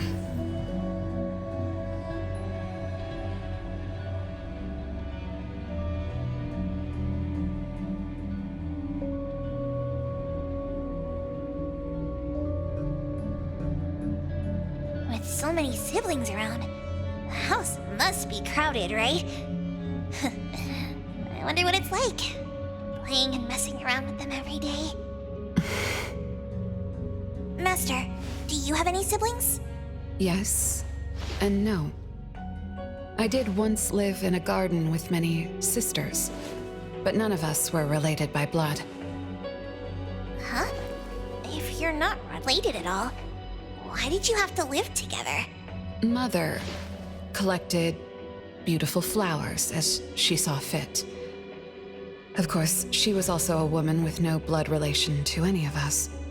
That's so weird. Well, but isn't that not too different from the Constantine family? There are some similarities, but knowing the Constantines, I find it somewhat ironic that our mother and Dolores are complete opposites. I can sense Lady Dolores' sincere feelings as she cared for her children. Though they are puppets, she treated them as real children. In contrast, the other mother simply manipulated the children she collected into decorative pieces for her own fancy. Master, I don't know what was going on, but I'm glad that you got out of the garden. I think so too.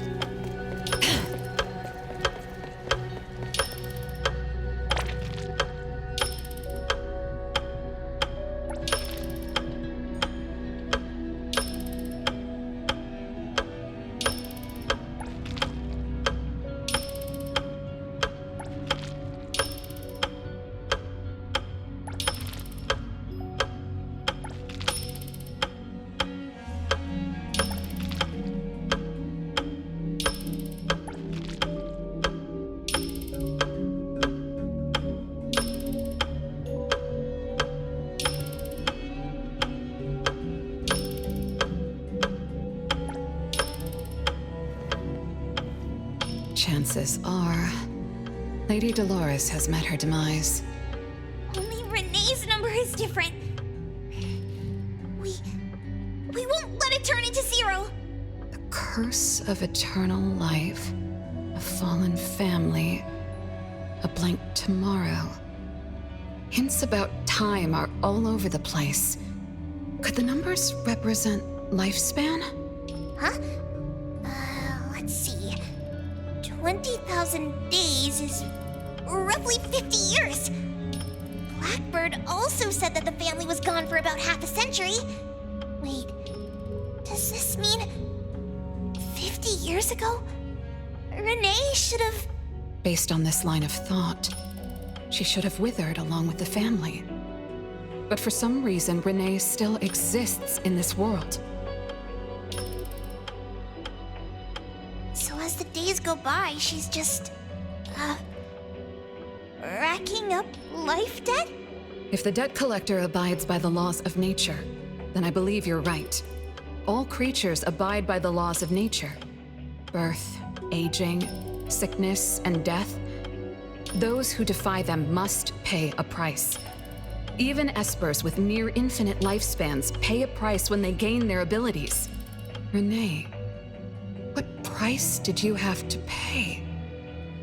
Why did your life freeze 50 years ago instead of reach its end? The debt collector must be hunting you because the laws of nature require your removal. So the puppets at the bureau, they were Rene's family? Removed by the debt collector? Master, what should we do? Rene's commission. A-Bone accepted the commission. There's no reason to break our contract. I'll do my best.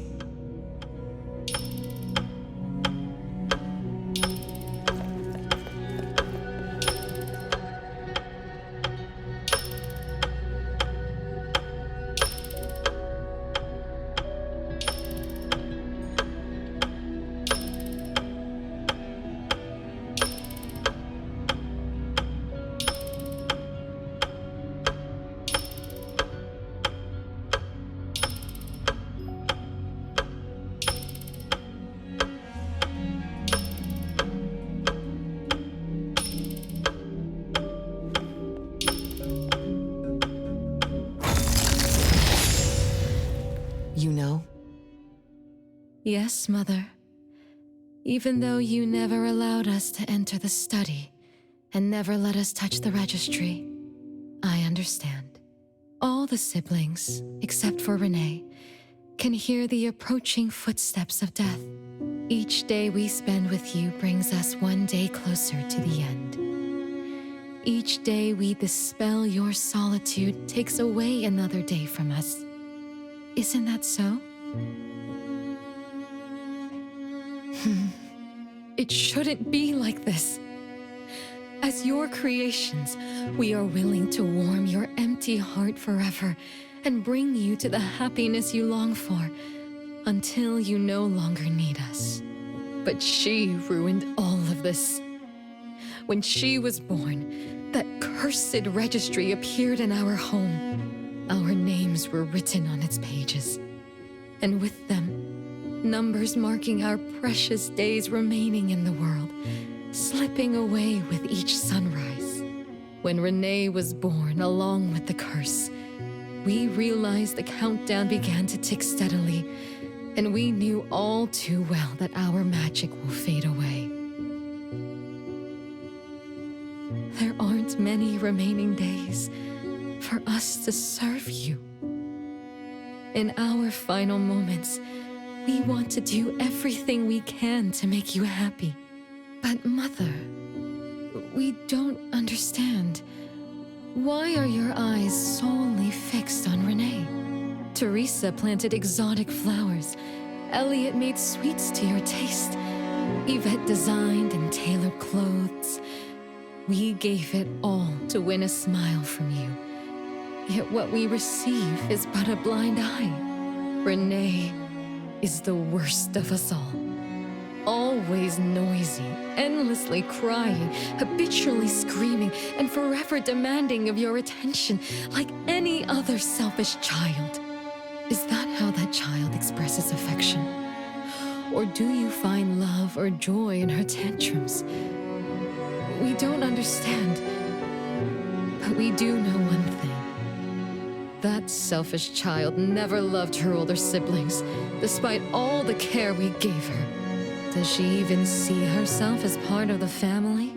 Or perhaps, being as cursed as she is, her only purpose is to destroy us. None of that matters. But your name also appeared on the registry. Does that not matter at all? The youngest daughter that you love most declared the end of your life. Because of our existence, the numbers on the registry representing your life are depleting. When the numbers reach 0, we will fall asleep with nothing left but gratitude. Fortunately, even when the numbers reach 0, you won't pass away. You were long banished from this world by that thing. You have never lived in the present. Even when the clock of fate dictated your end, as long as that thing offers you protection, you exist beyond the laws of nature.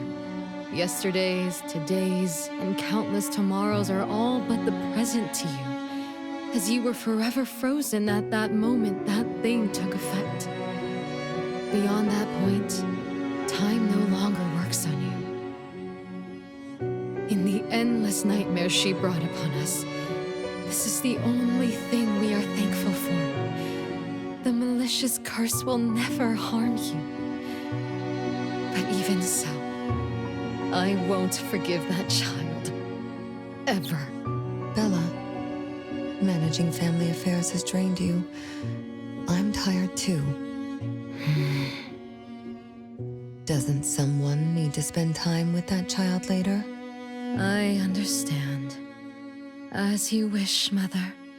As long as this makes you happy and fulfills your final wish, we'll maintain the facade of harmony until that child's curse destroys us all.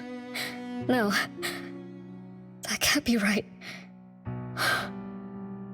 Did I curse my own family? Am I the bane of my family, causing its ruin? Did I steal Mom's love away from the other siblings? Did I even take away their lives? Look at you, denying that you ruined everything. Exactly like before. It shouldn't be like this. You're right, sis. But why me? I love you all from the bottom of my heart. Do you all hate me? If that's true, why were you waiting under the tree to catch me? Love-hate relations in this family are more complicated than you can imagine. But no matter how much you doubt it, you can't deny that everyone here has done so much for you. Teresa prepared gardening tools and took you to plant Mother's favorite flowers to surprise her. But what did you do? You barely scooped some dirt before rushing to Mother for praise. When Mother saw the cuts on your hands from fooling around, she scolded Teresa for giving you hard work. You ran around Elliot each day, saying you desperately wanted to grow as tall as he was. So he managed your diet and made sure you drank milk. But you, just because he worried you'd get cavities and hid the candy jar on a high shelf, you complained to Mother that your brother was giving you a harsh diet. Every time you fell and tore your clothes, someone would mend them meticulously. Nevertheless, you always ignored their efforts and pestered Mother for new clothes. Mother's wish was to have a harmonious family. We were all trying to fulfill that wish, trying not to ruin anything. It would have been so much easier to pretend and spoil you the way Mother did. We could have created the harmonious family Mother wanted, even if it was just a facade. That would have sufficed.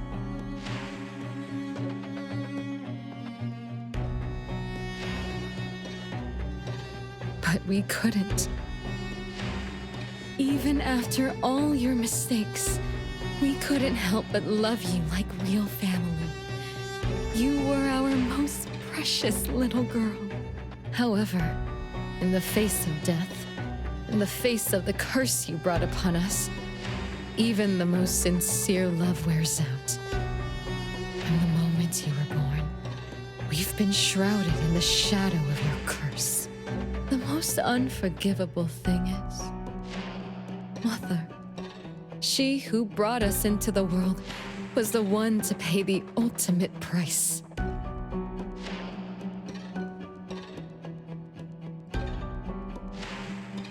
Look, it's playtime again. Your favorite game of hide and seek. You were always the worst at hiding. Anyone could find you easily. You were bad at hiding, but worse when you were it. Once, you turned the house upside down and still couldn't find anyone. I remember. It was getting late, but the house was so quiet, so empty. I remembered the ghost stories you told me, and suddenly felt the paintings were staring at me, and the tables and chairs were slowly moving. I thought you left me behind. You finally remembered. But now, looking at it, the opposite is true. You're the one who abandoned us. When you started wailing that day, we came out of our hiding places. Do you remember what we told you? We are a family, and we'll always be together. That's right. Good girl. Time is up for hide and seek. Once again, you're all alone. Come find us. I'll be it? This time, you have to find all of us. We'll be waiting for you.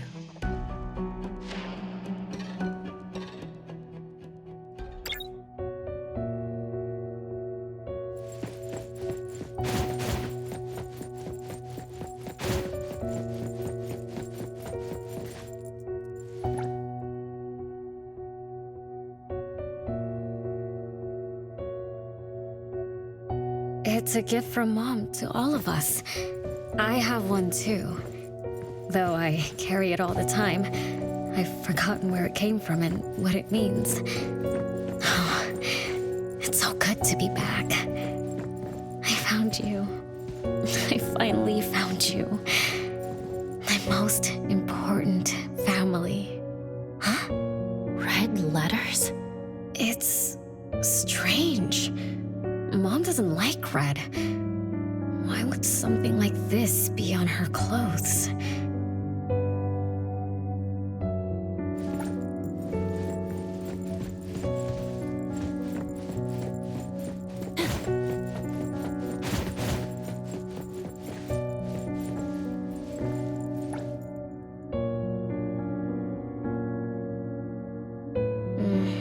I'm still bothered by those red letters.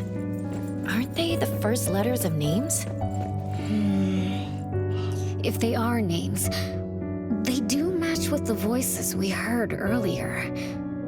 But that bright red, it's like a warning. I don't think Mom did this.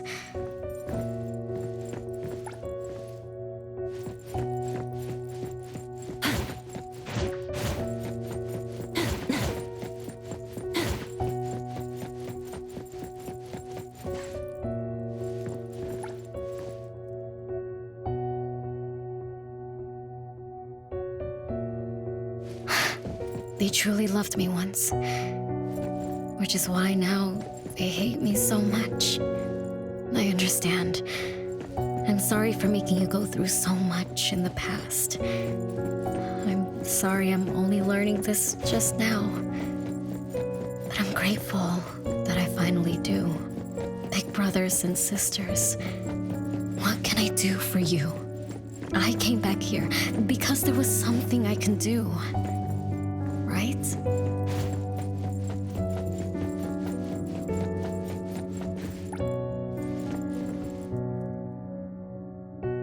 No one found me? Yay! I'm about to win! I already told you I'd win this time. No one will think René is hiding here.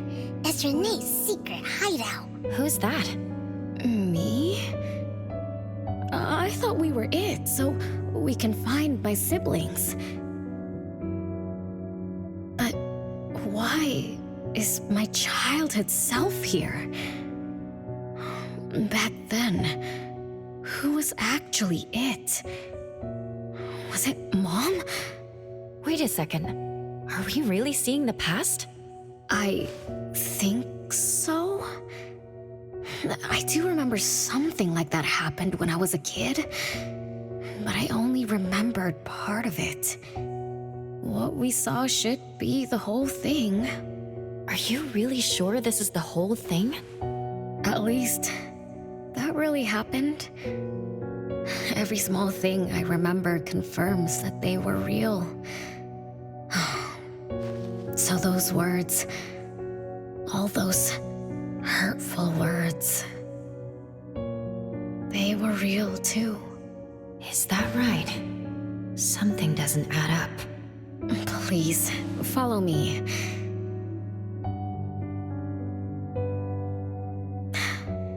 That's my hideout.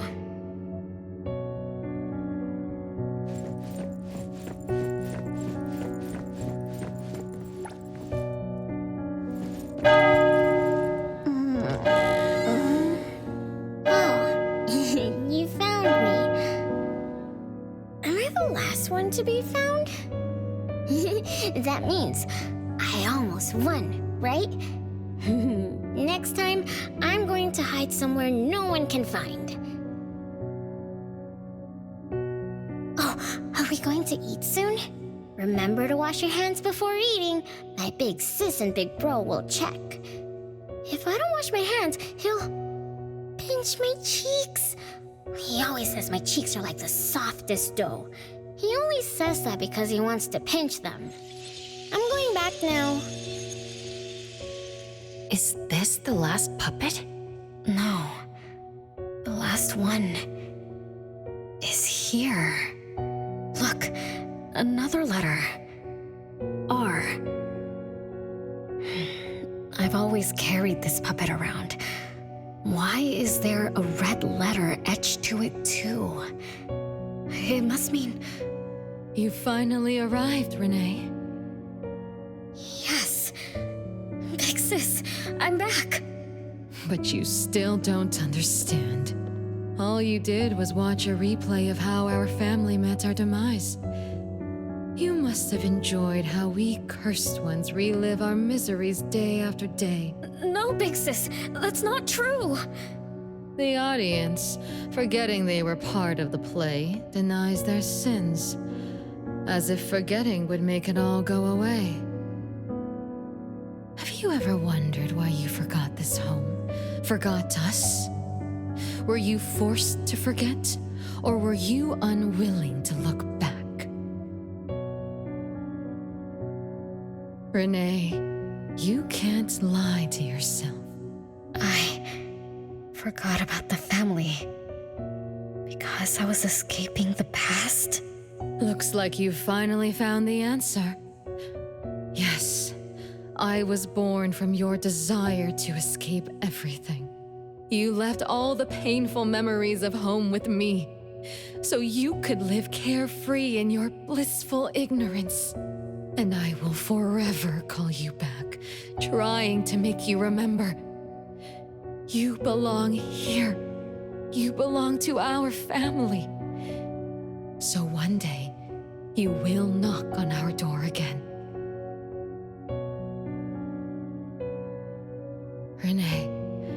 René, what feelings do you carry as you come home? Now that you remember what happened when we were children, now that you know of the curse you cast upon us, are you shaken? Do you even feel the slightest bit of guilt? You won't. You've always been selfish, greedy, and reckless. You betrayed the very purpose we were born to follow. To love Mother, to be with Mother, and exist only to fulfill her wishes. I'm so sorry. I'm so sorry. You shouldn't apologize to me. Have you ever thought about our mother? Our mother who exists outside the flow of time? What could be her ultimate fate? Mom? What happened to Mom? She gave you everything. All her love, all her life, and that thing. Her eternal present, which would have sustained Mother's immortality.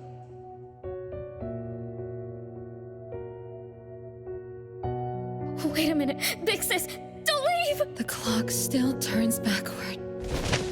Let's return to the past, to witness that final day of destiny where you are forever frozen.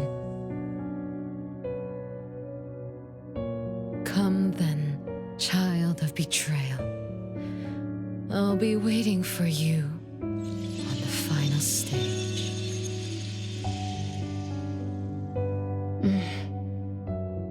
Yes.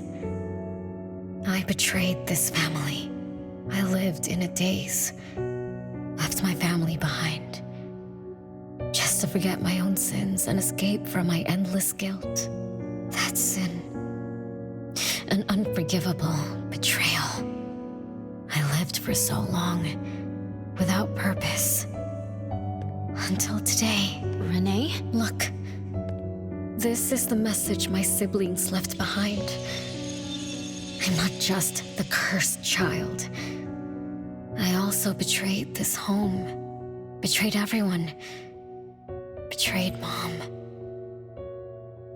But my family is still calling out to me. I still have a chance, right? If only I could go back to the past. Back to that last day at home. There's only 2 hours left. I need to find a solution soon. I should talk to René about what just happened. 7 o'clock. Time for dinner. René, wait. Where are you going to? Oh, hurry, hurry. The food's getting cold. Food getting cold? I can't keep Mom waiting for too long. I can't make her sad. Renee? That is not allowed. Absolutely not. I can't get to Renee. She's completely lost in the past. Let me organize the clues I've gathered so far. Could the curse in this family be the rule-based anomaly that attacks Renee every night? After all, Renee and her siblings likely aren't entities that abide by the laws of nature. It does make sense to be targeted for that reason. But if that's the case, why does the anomaly only appear when Renee wakes up? Shouldn't the anomaly that enforces the laws of nature have appeared with the first child? Can we really trust this, Bella? Something's not right. Also, why does the puppet Renee carries also have a red letter on it? Are these things caused by the anomalous realm? Or perhaps someone, an Esper, orchestrated all of this. Is that Bella really a shadow from the past? Anyway, I should catch up with Renee.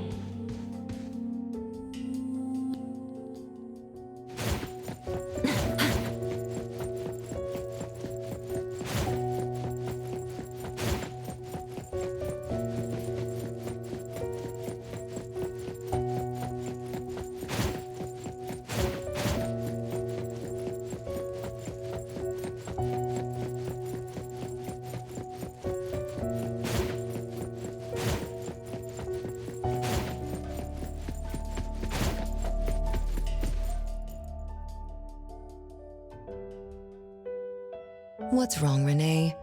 You haven't eaten much. Big Bro's cooking is great. I'm just not hungry. The mighty king looks tired. He's not moving at all. Won't even sing anymore. Your little cricket? Yeah, my favorite one. Did the mighty king die?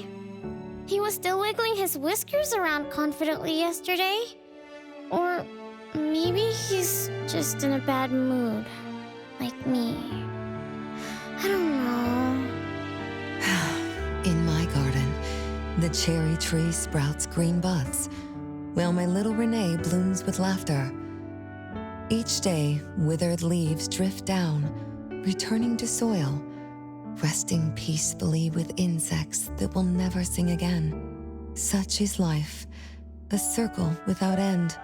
Don't be sad. You'll catch new crickets with shinier shells and better songs. But I want to play with the mighty king. He's been with me for a long, long time. Is there anything after death? Will we die too? I know. It's a world where you're all alone. No mommy, no big brothers or sisters. Just a world that's always dark. That sounds scary. I don't wanna... Scary? You're funny, Renee. Can't move, can't hear, can't see. That's no different from when we were sleeping in our wooden boxes. Dying isn't that big of a deal. Being alive is much better. I wanna be with Mom and everyone forever. Appraiser, you're here. Wasn't I immature back then? My time with my family was running out. Mom had to witness my siblings enter the final countdown. Yet she still had to answer questions like that. Mom, who loved us deeply, must have been terrified of losing us too. Appraiser, could we go see her? I just need to see her a bit more.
It's way past your bedtime, little troublemaker.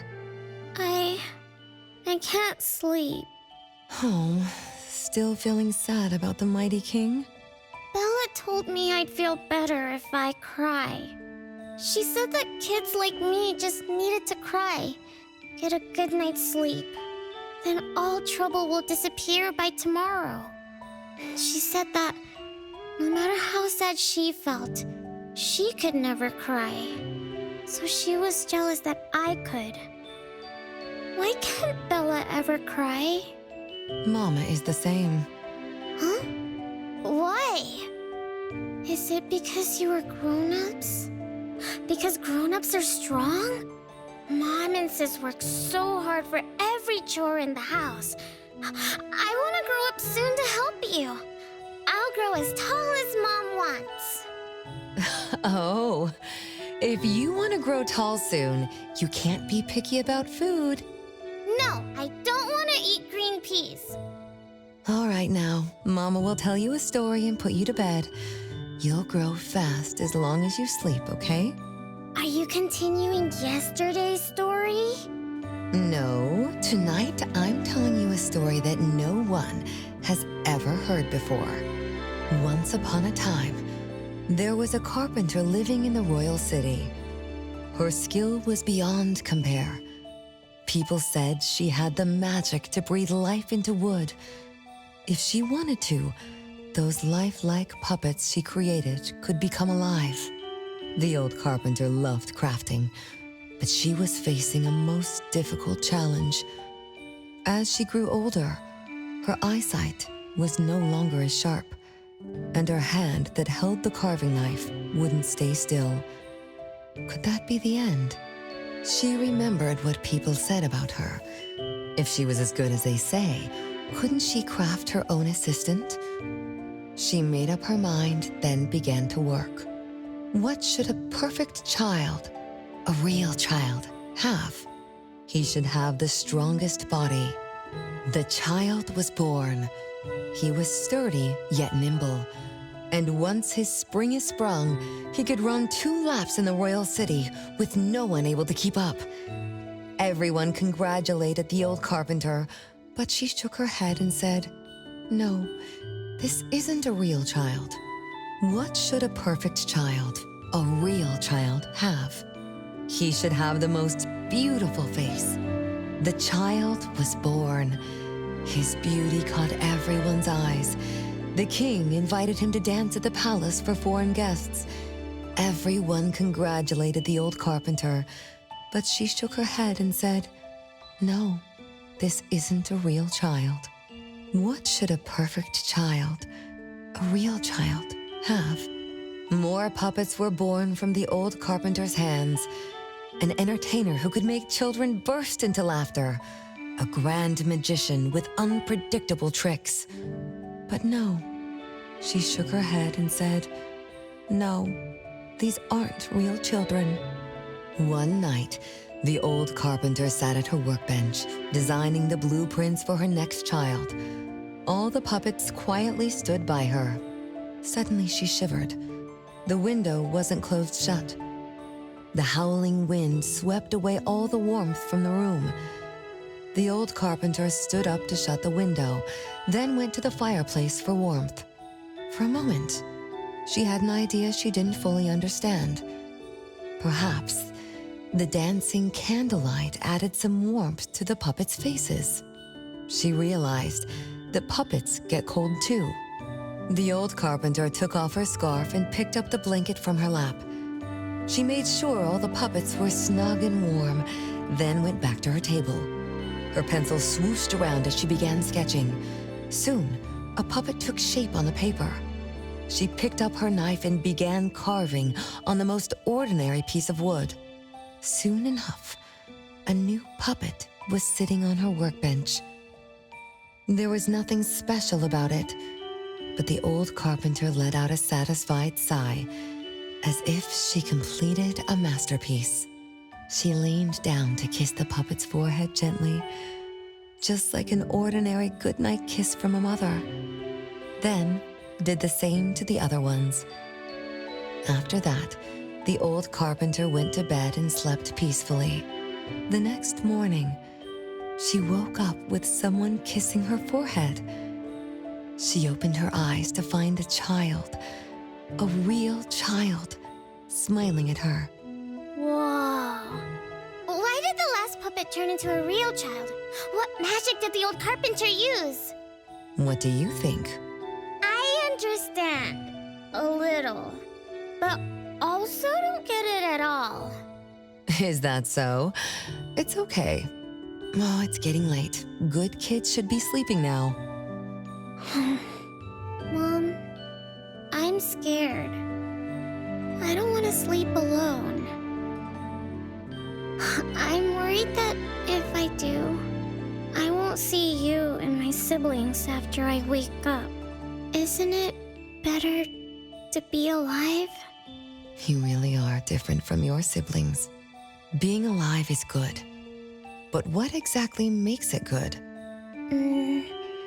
I can eat meals with my family, or play hide and seek, and listen to Mom's stories every night before I sleep. How wonderful! Mom, don't you think days like these are wonderful too? You're right. This is the best life, being with you. The best times in Mama's life is when I spend time together with you, my family. No, it's not. When I grow up and can do so much more, that's when it'll be Mom's best time. By then, I'll be so tall that Mom will be surprised. I'll be able to reach whatever Mom needs to reach. Then I'm going to learn how to drive. I'll definitely be the first one in our family to drive. Once I learn, I'll take our whole family on picnics. When I grow up, I also want to... Mom.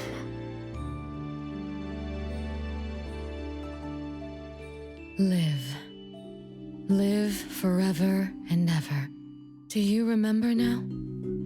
That most selfish and greedy wish you made to our mother. With our death sentence, we should have turned back into puppets over 50 years ago. Have you ever wondered why you've been able to escape the debt collector until today? That's the secret that granted eternal life.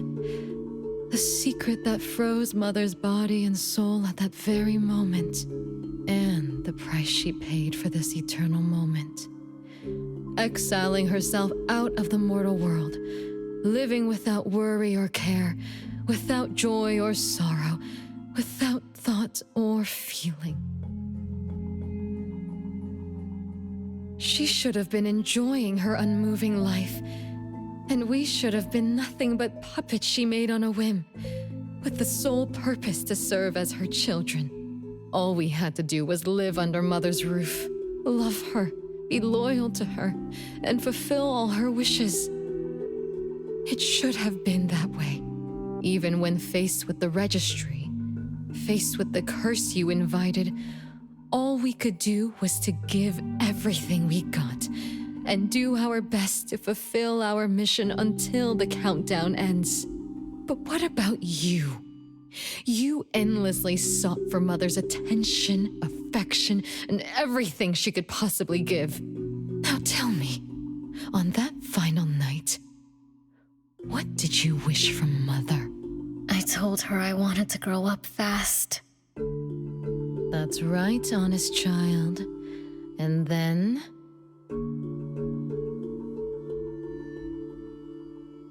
So, Mom gave it to me.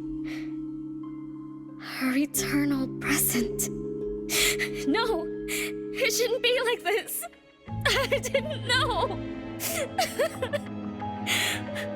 What have I done?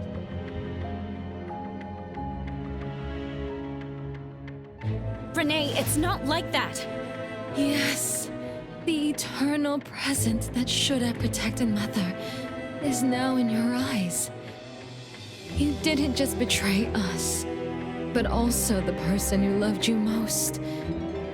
So tell me, how does that make you feel? Guilt? Regret? But you don't need to apologize to me. We'll forgive you, and Mother will still love you. You're still our adorable little one, our innocent troublemaker. Forgive me? I can still earn your forgiveness? And Mom will also? Yes. As long as you give up the eternal present, cleanse yourself of your greed for life, we will forgive you for the sins you committed. Come, Renee, my sister. Come to us. We're all waiting on the other side to reunite with you, never to be separated again. Don't listen to her!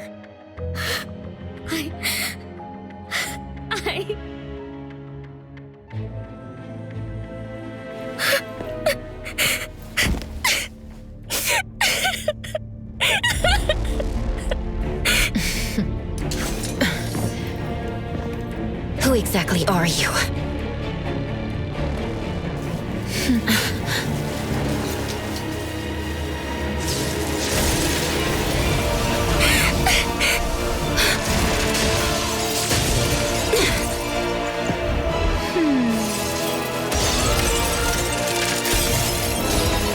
Watch out!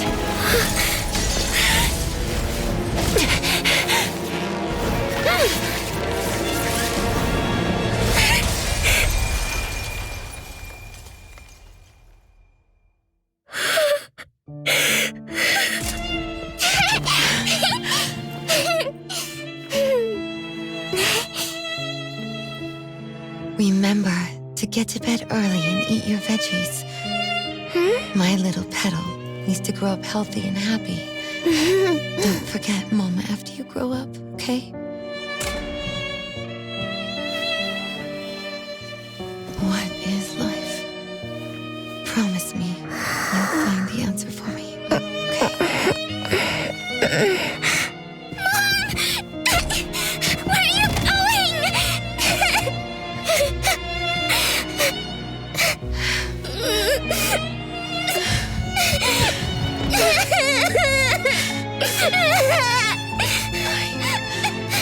Don't need you.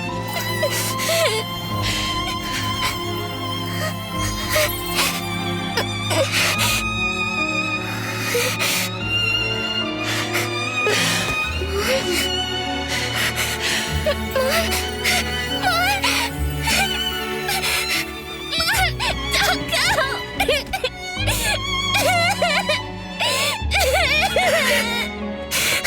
It's all my fault. It's all because of me that Mom... No! I don't want this! See? Now I can live forever. I don't need you anymore!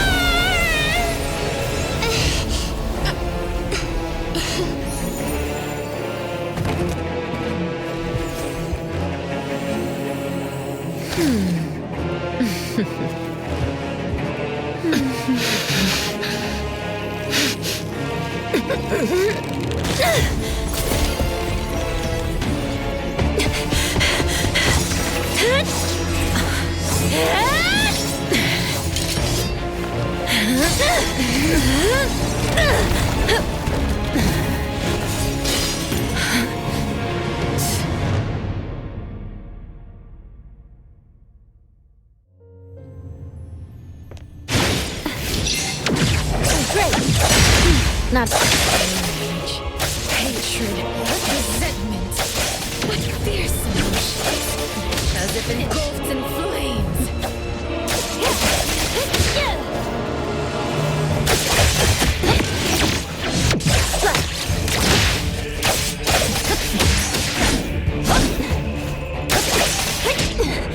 Watch the timing.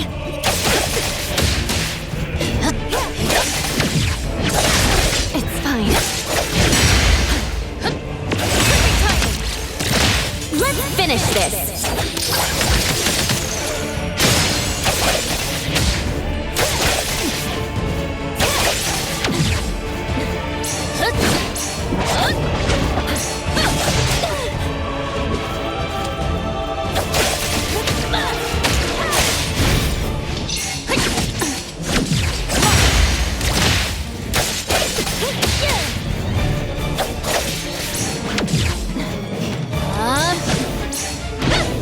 Feeling good.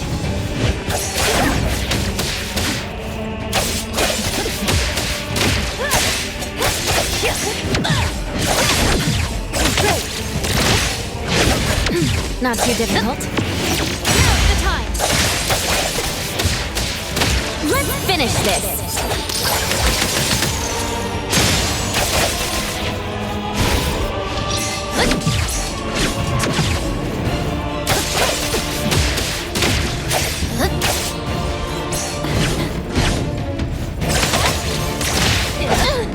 My mistake. Be careful. Perfect timing.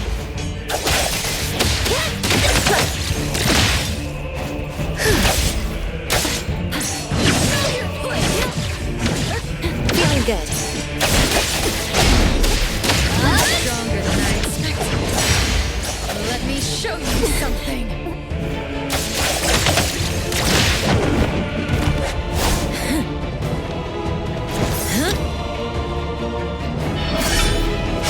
You're just a plaything in this illusory realm.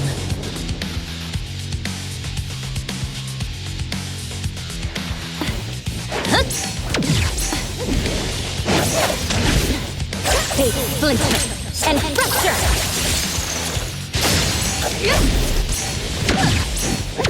Not too difficult. Entertain me with Fine. struggles. Once I'm born, I'll bury you in this scarlet, flawless sea.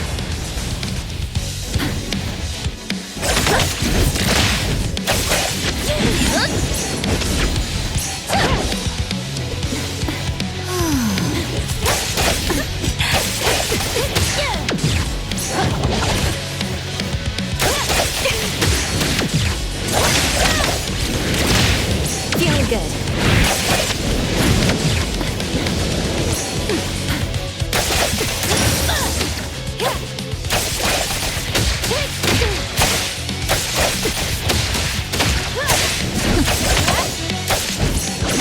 Looks just right.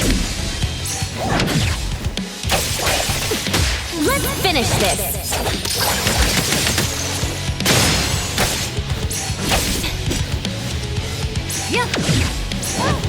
Not too difficult.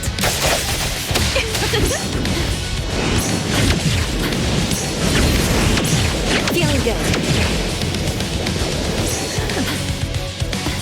Great. My mistake.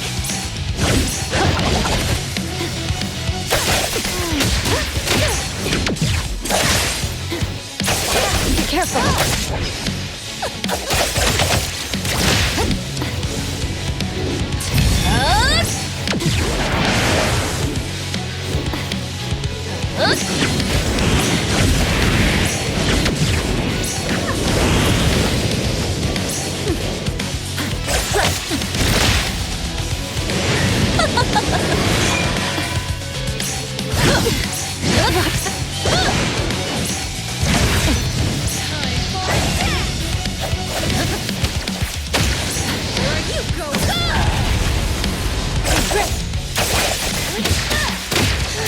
Fate, flinch. and fracture!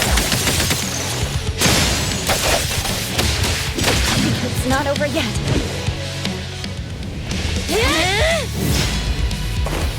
You... I won't let you do this! Such arrogance!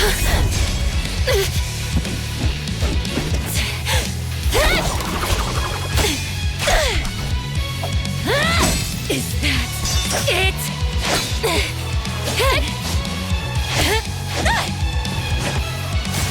Come again! As you wish! Interesting. Unfortunately, this is the end! Cower before me!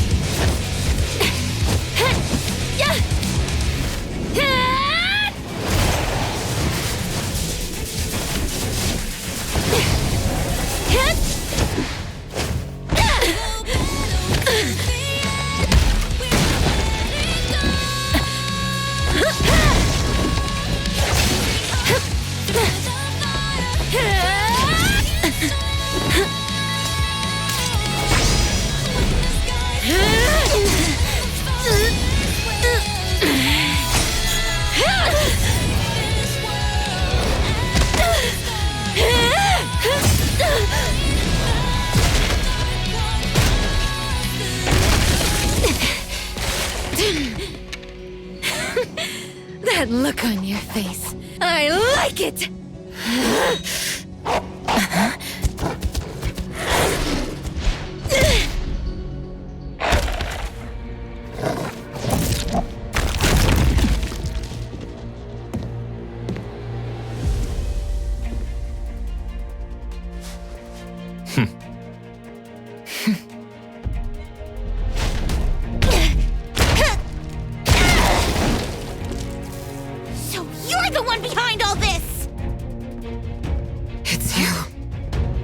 All at once?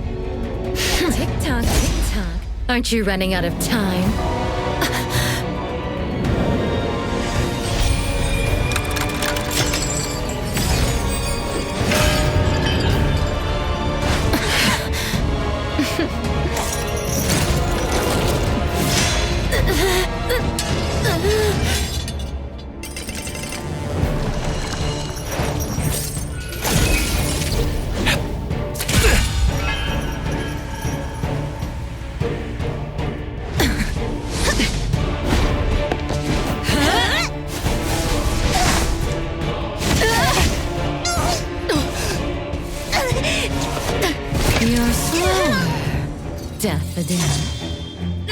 Is this little cutie distracting you?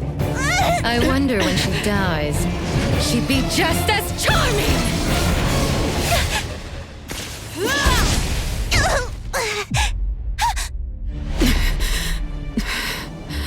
Master! How nostalgic, sister. Zanka. We'll meet again. Just so you know, Mother misses you too.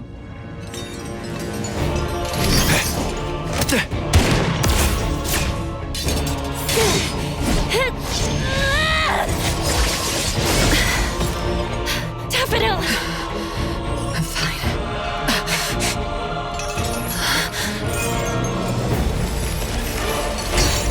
It's not over yet.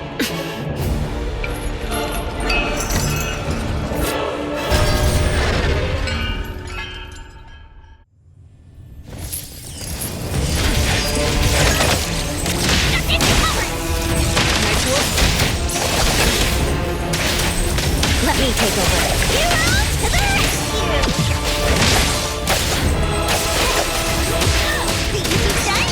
Just a tick. Nice work. No mercy. I get to show you how a great teacher makes a great... Nice work. Trust me.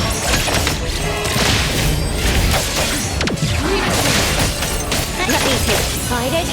Fight heroes! I'll handle this. I got careless. I will see through the nexus. Feeling good.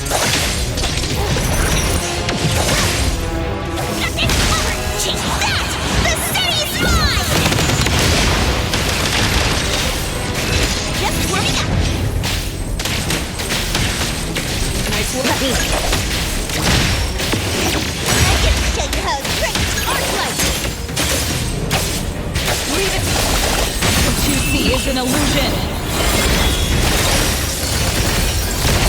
I'm gonna show you how. I will see through the nest. It's covered! Nice work. Trust me. Great. Fade, flinch, and rupture!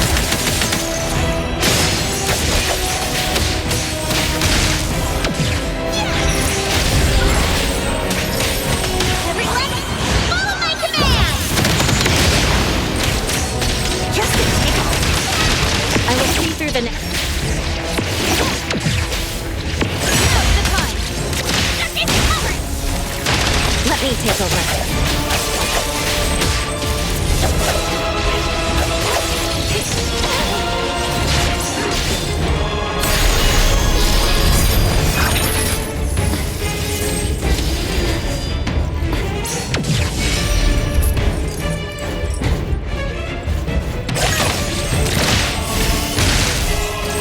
I will see through the nexus. The easy time in your eyes. Nice work, Judgment. I can show you how a great teacher is a great student! Fight it by hero! It's covered! Thunderbolt, it's our turn! Can't touch this!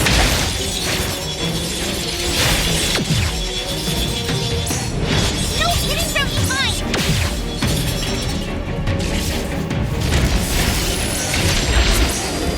Nice work. Thousand eyes, awaken!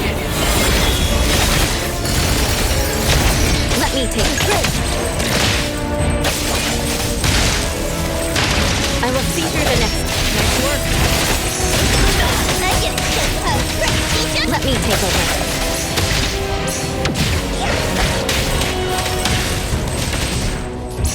Trust me. Trust. Fade, flinch, and rupture!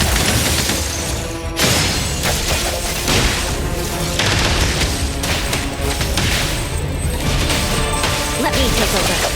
Leave it to the single attempt. Is everyone okay?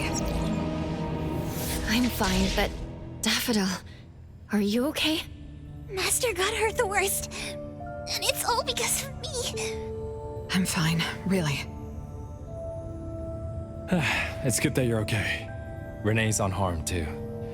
Just dizzy from breaking free of the anomaly spell. Unfortunately, Zanko got away. She's the core member of the criminal organization, the Scarlet Letter. And the report for the puppetization case. That's gonna be a lot of paperwork.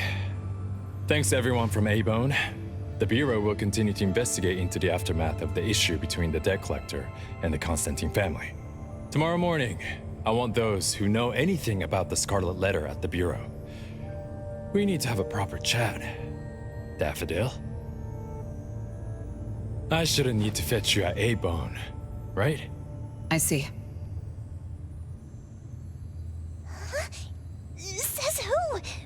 Master deserves some rest tomorrow. Natalie, appraiser. Let's go home.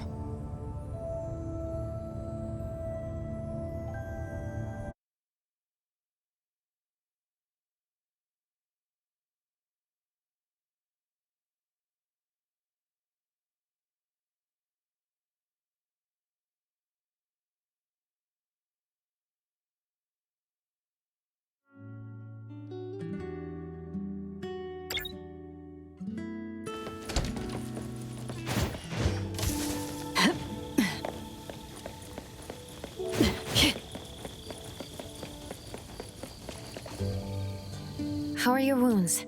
You should rest earlier tonight. It'll be fine soon. And how are you? Are you okay? Her Esper ability can affect people's minds through auditory and visual hallucinations. I see. So all the stuff Rene and I saw were illusions layered on top of the debt collector's anomalous realm. Or rather, an illusory world tailor-made to her understanding of Rene, after thoroughly excavating Rene's thoughts and feelings. In other words, Zanko used her Esper ability to alter the family's history, making René believe she was responsible for her family's deaths, leading her to voluntarily give up her eternal present. The eternal present probably requires the owner's verbal consent before it can detach itself. An anomaly that can grant its host immortality must be incredibly rare. The Scarlet Letter has acquired more than one rare anomaly. The incident at the Abisu auction was also their doing. With these reckless hits, it's like the Scarlet Letter is announcing their arrival at Hethero. This is just what their leader, Madame T, will do to demonstrate her superiority. Madame T? Is she the mother Zanko spoke of? When she said, "Mother misses you too," could it be? I should have killed her back then. So Zanko used Scarlet Letters to spell betrayer. She could be considered my adoptive mother. I don't deny that she gave me the first home I knew of. It's true. I was once a member of the Scarlet Letter. No wonder Chaos spoke like that. He must have known that Daffodil was a member of the Scarlet Letter, the criminal organization he's pursuing. So Zanko went through all this trouble just to get the Bureau's attention? Hey, what matters now is that you're Daffodil from the A-Bone Antique Shop. Thank you. You're a good person. It's getting late. Good night, Appraiser.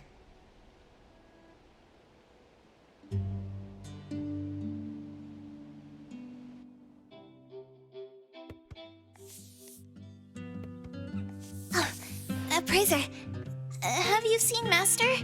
Daffodil isn't here? She's been gone this morning and hasn't come back. Maybe she's assisting the Bureau. For that long? We're here, the A-Bone Antique Shop. Appraiser, Natalie. Good morning. René! How are you feeling?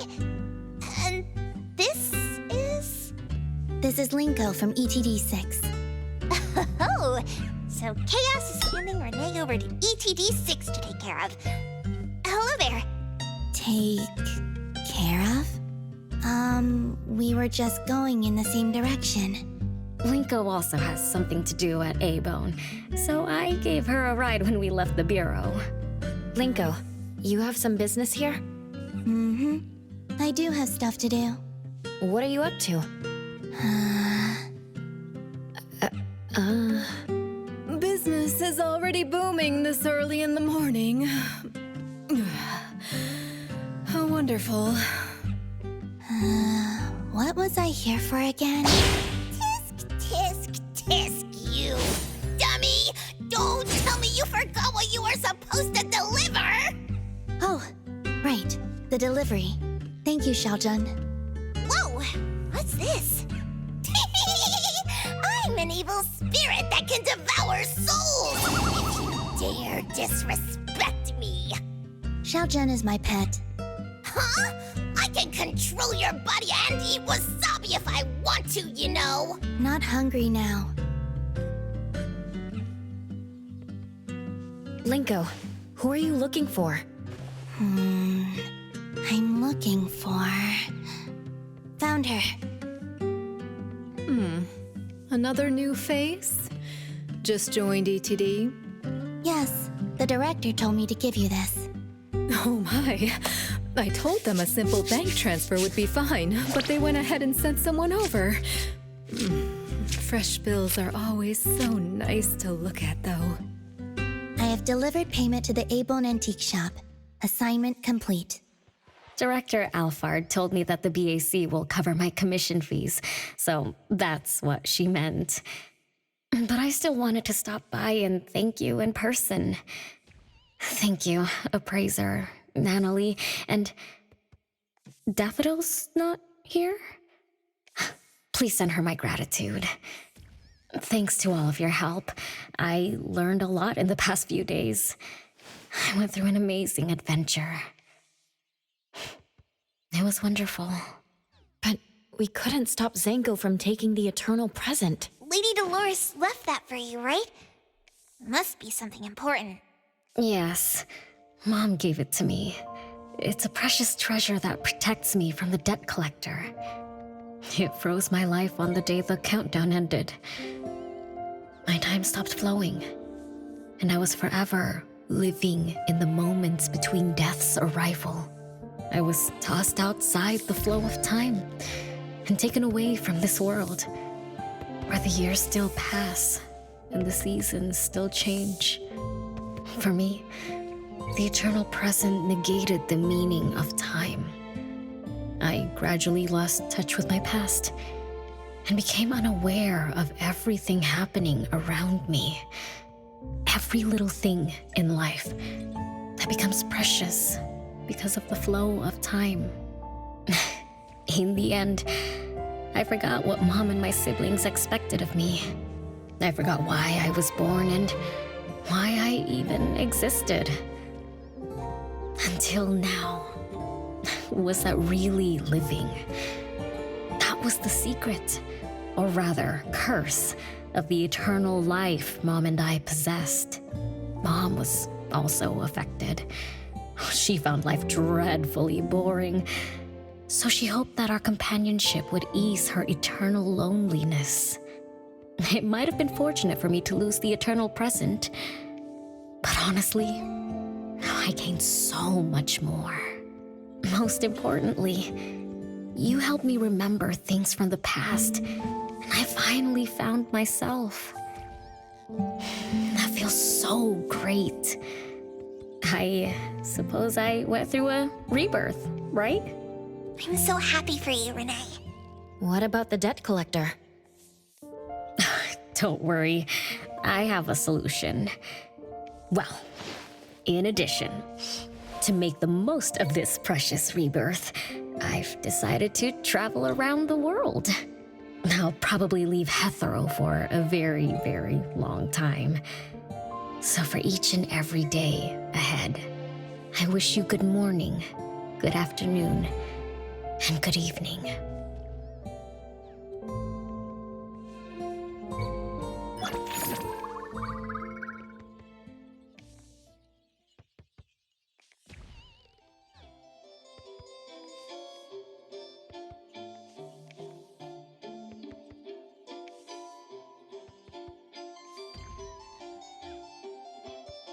Hi, how may I help you?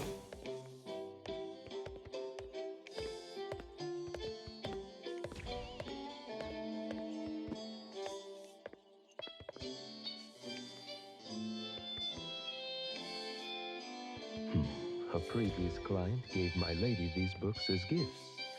It's nice to see the world without having to leave your house.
Hi. How may I help you?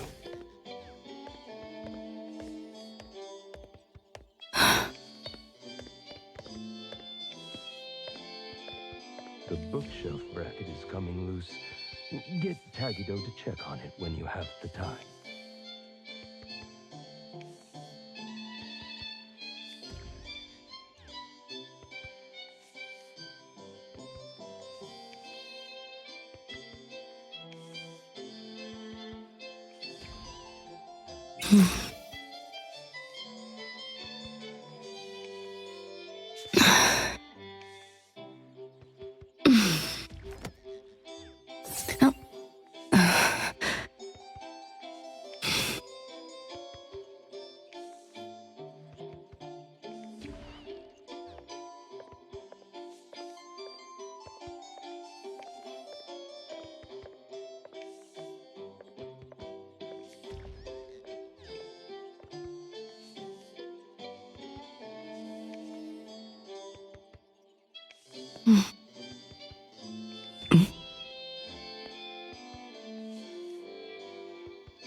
like them.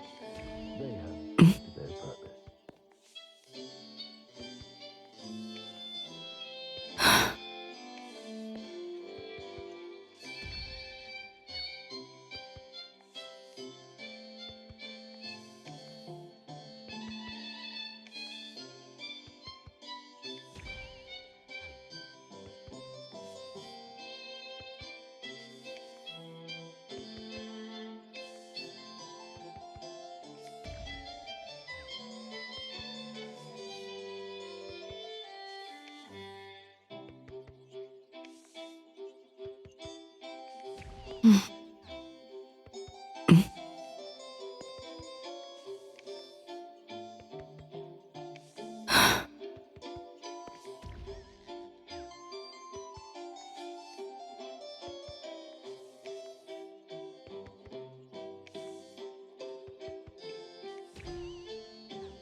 Hi, how may I help you?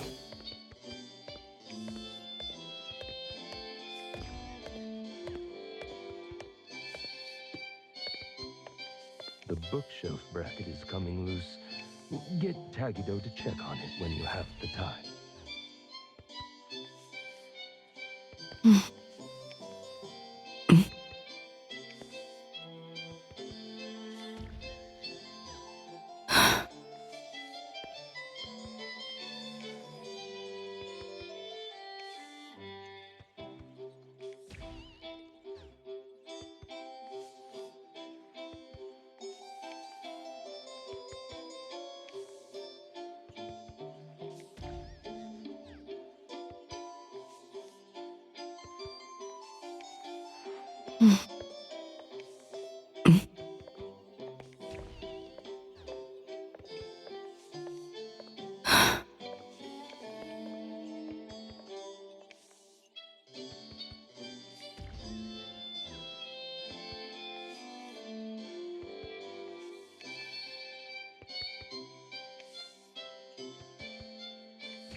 Even if nobody buys them, they have served their purpose.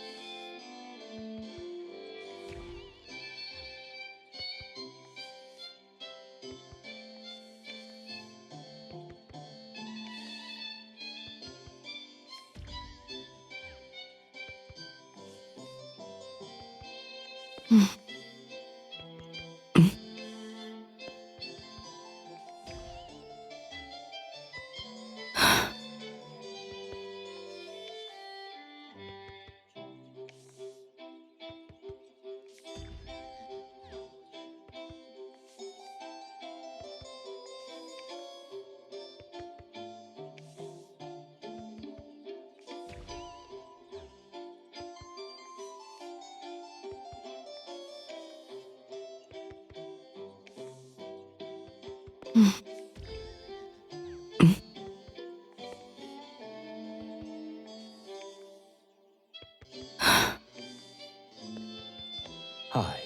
how may I help you?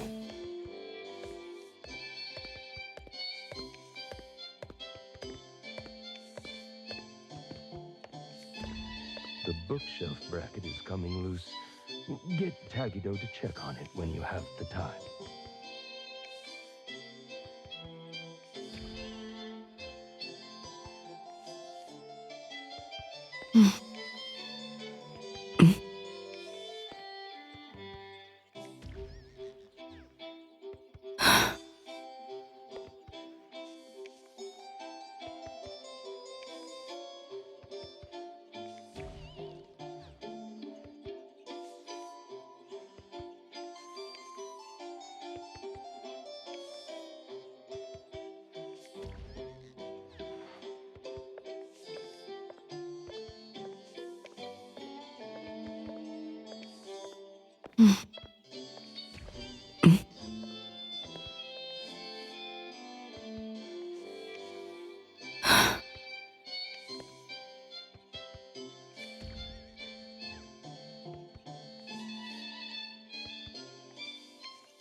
Hi, how may I help you?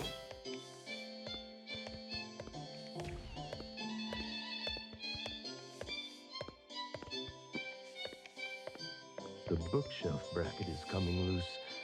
Get Tagido to check on it when you have the time.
Edgar reads these books sometimes, so even if nobody buys them, they have served their purpose.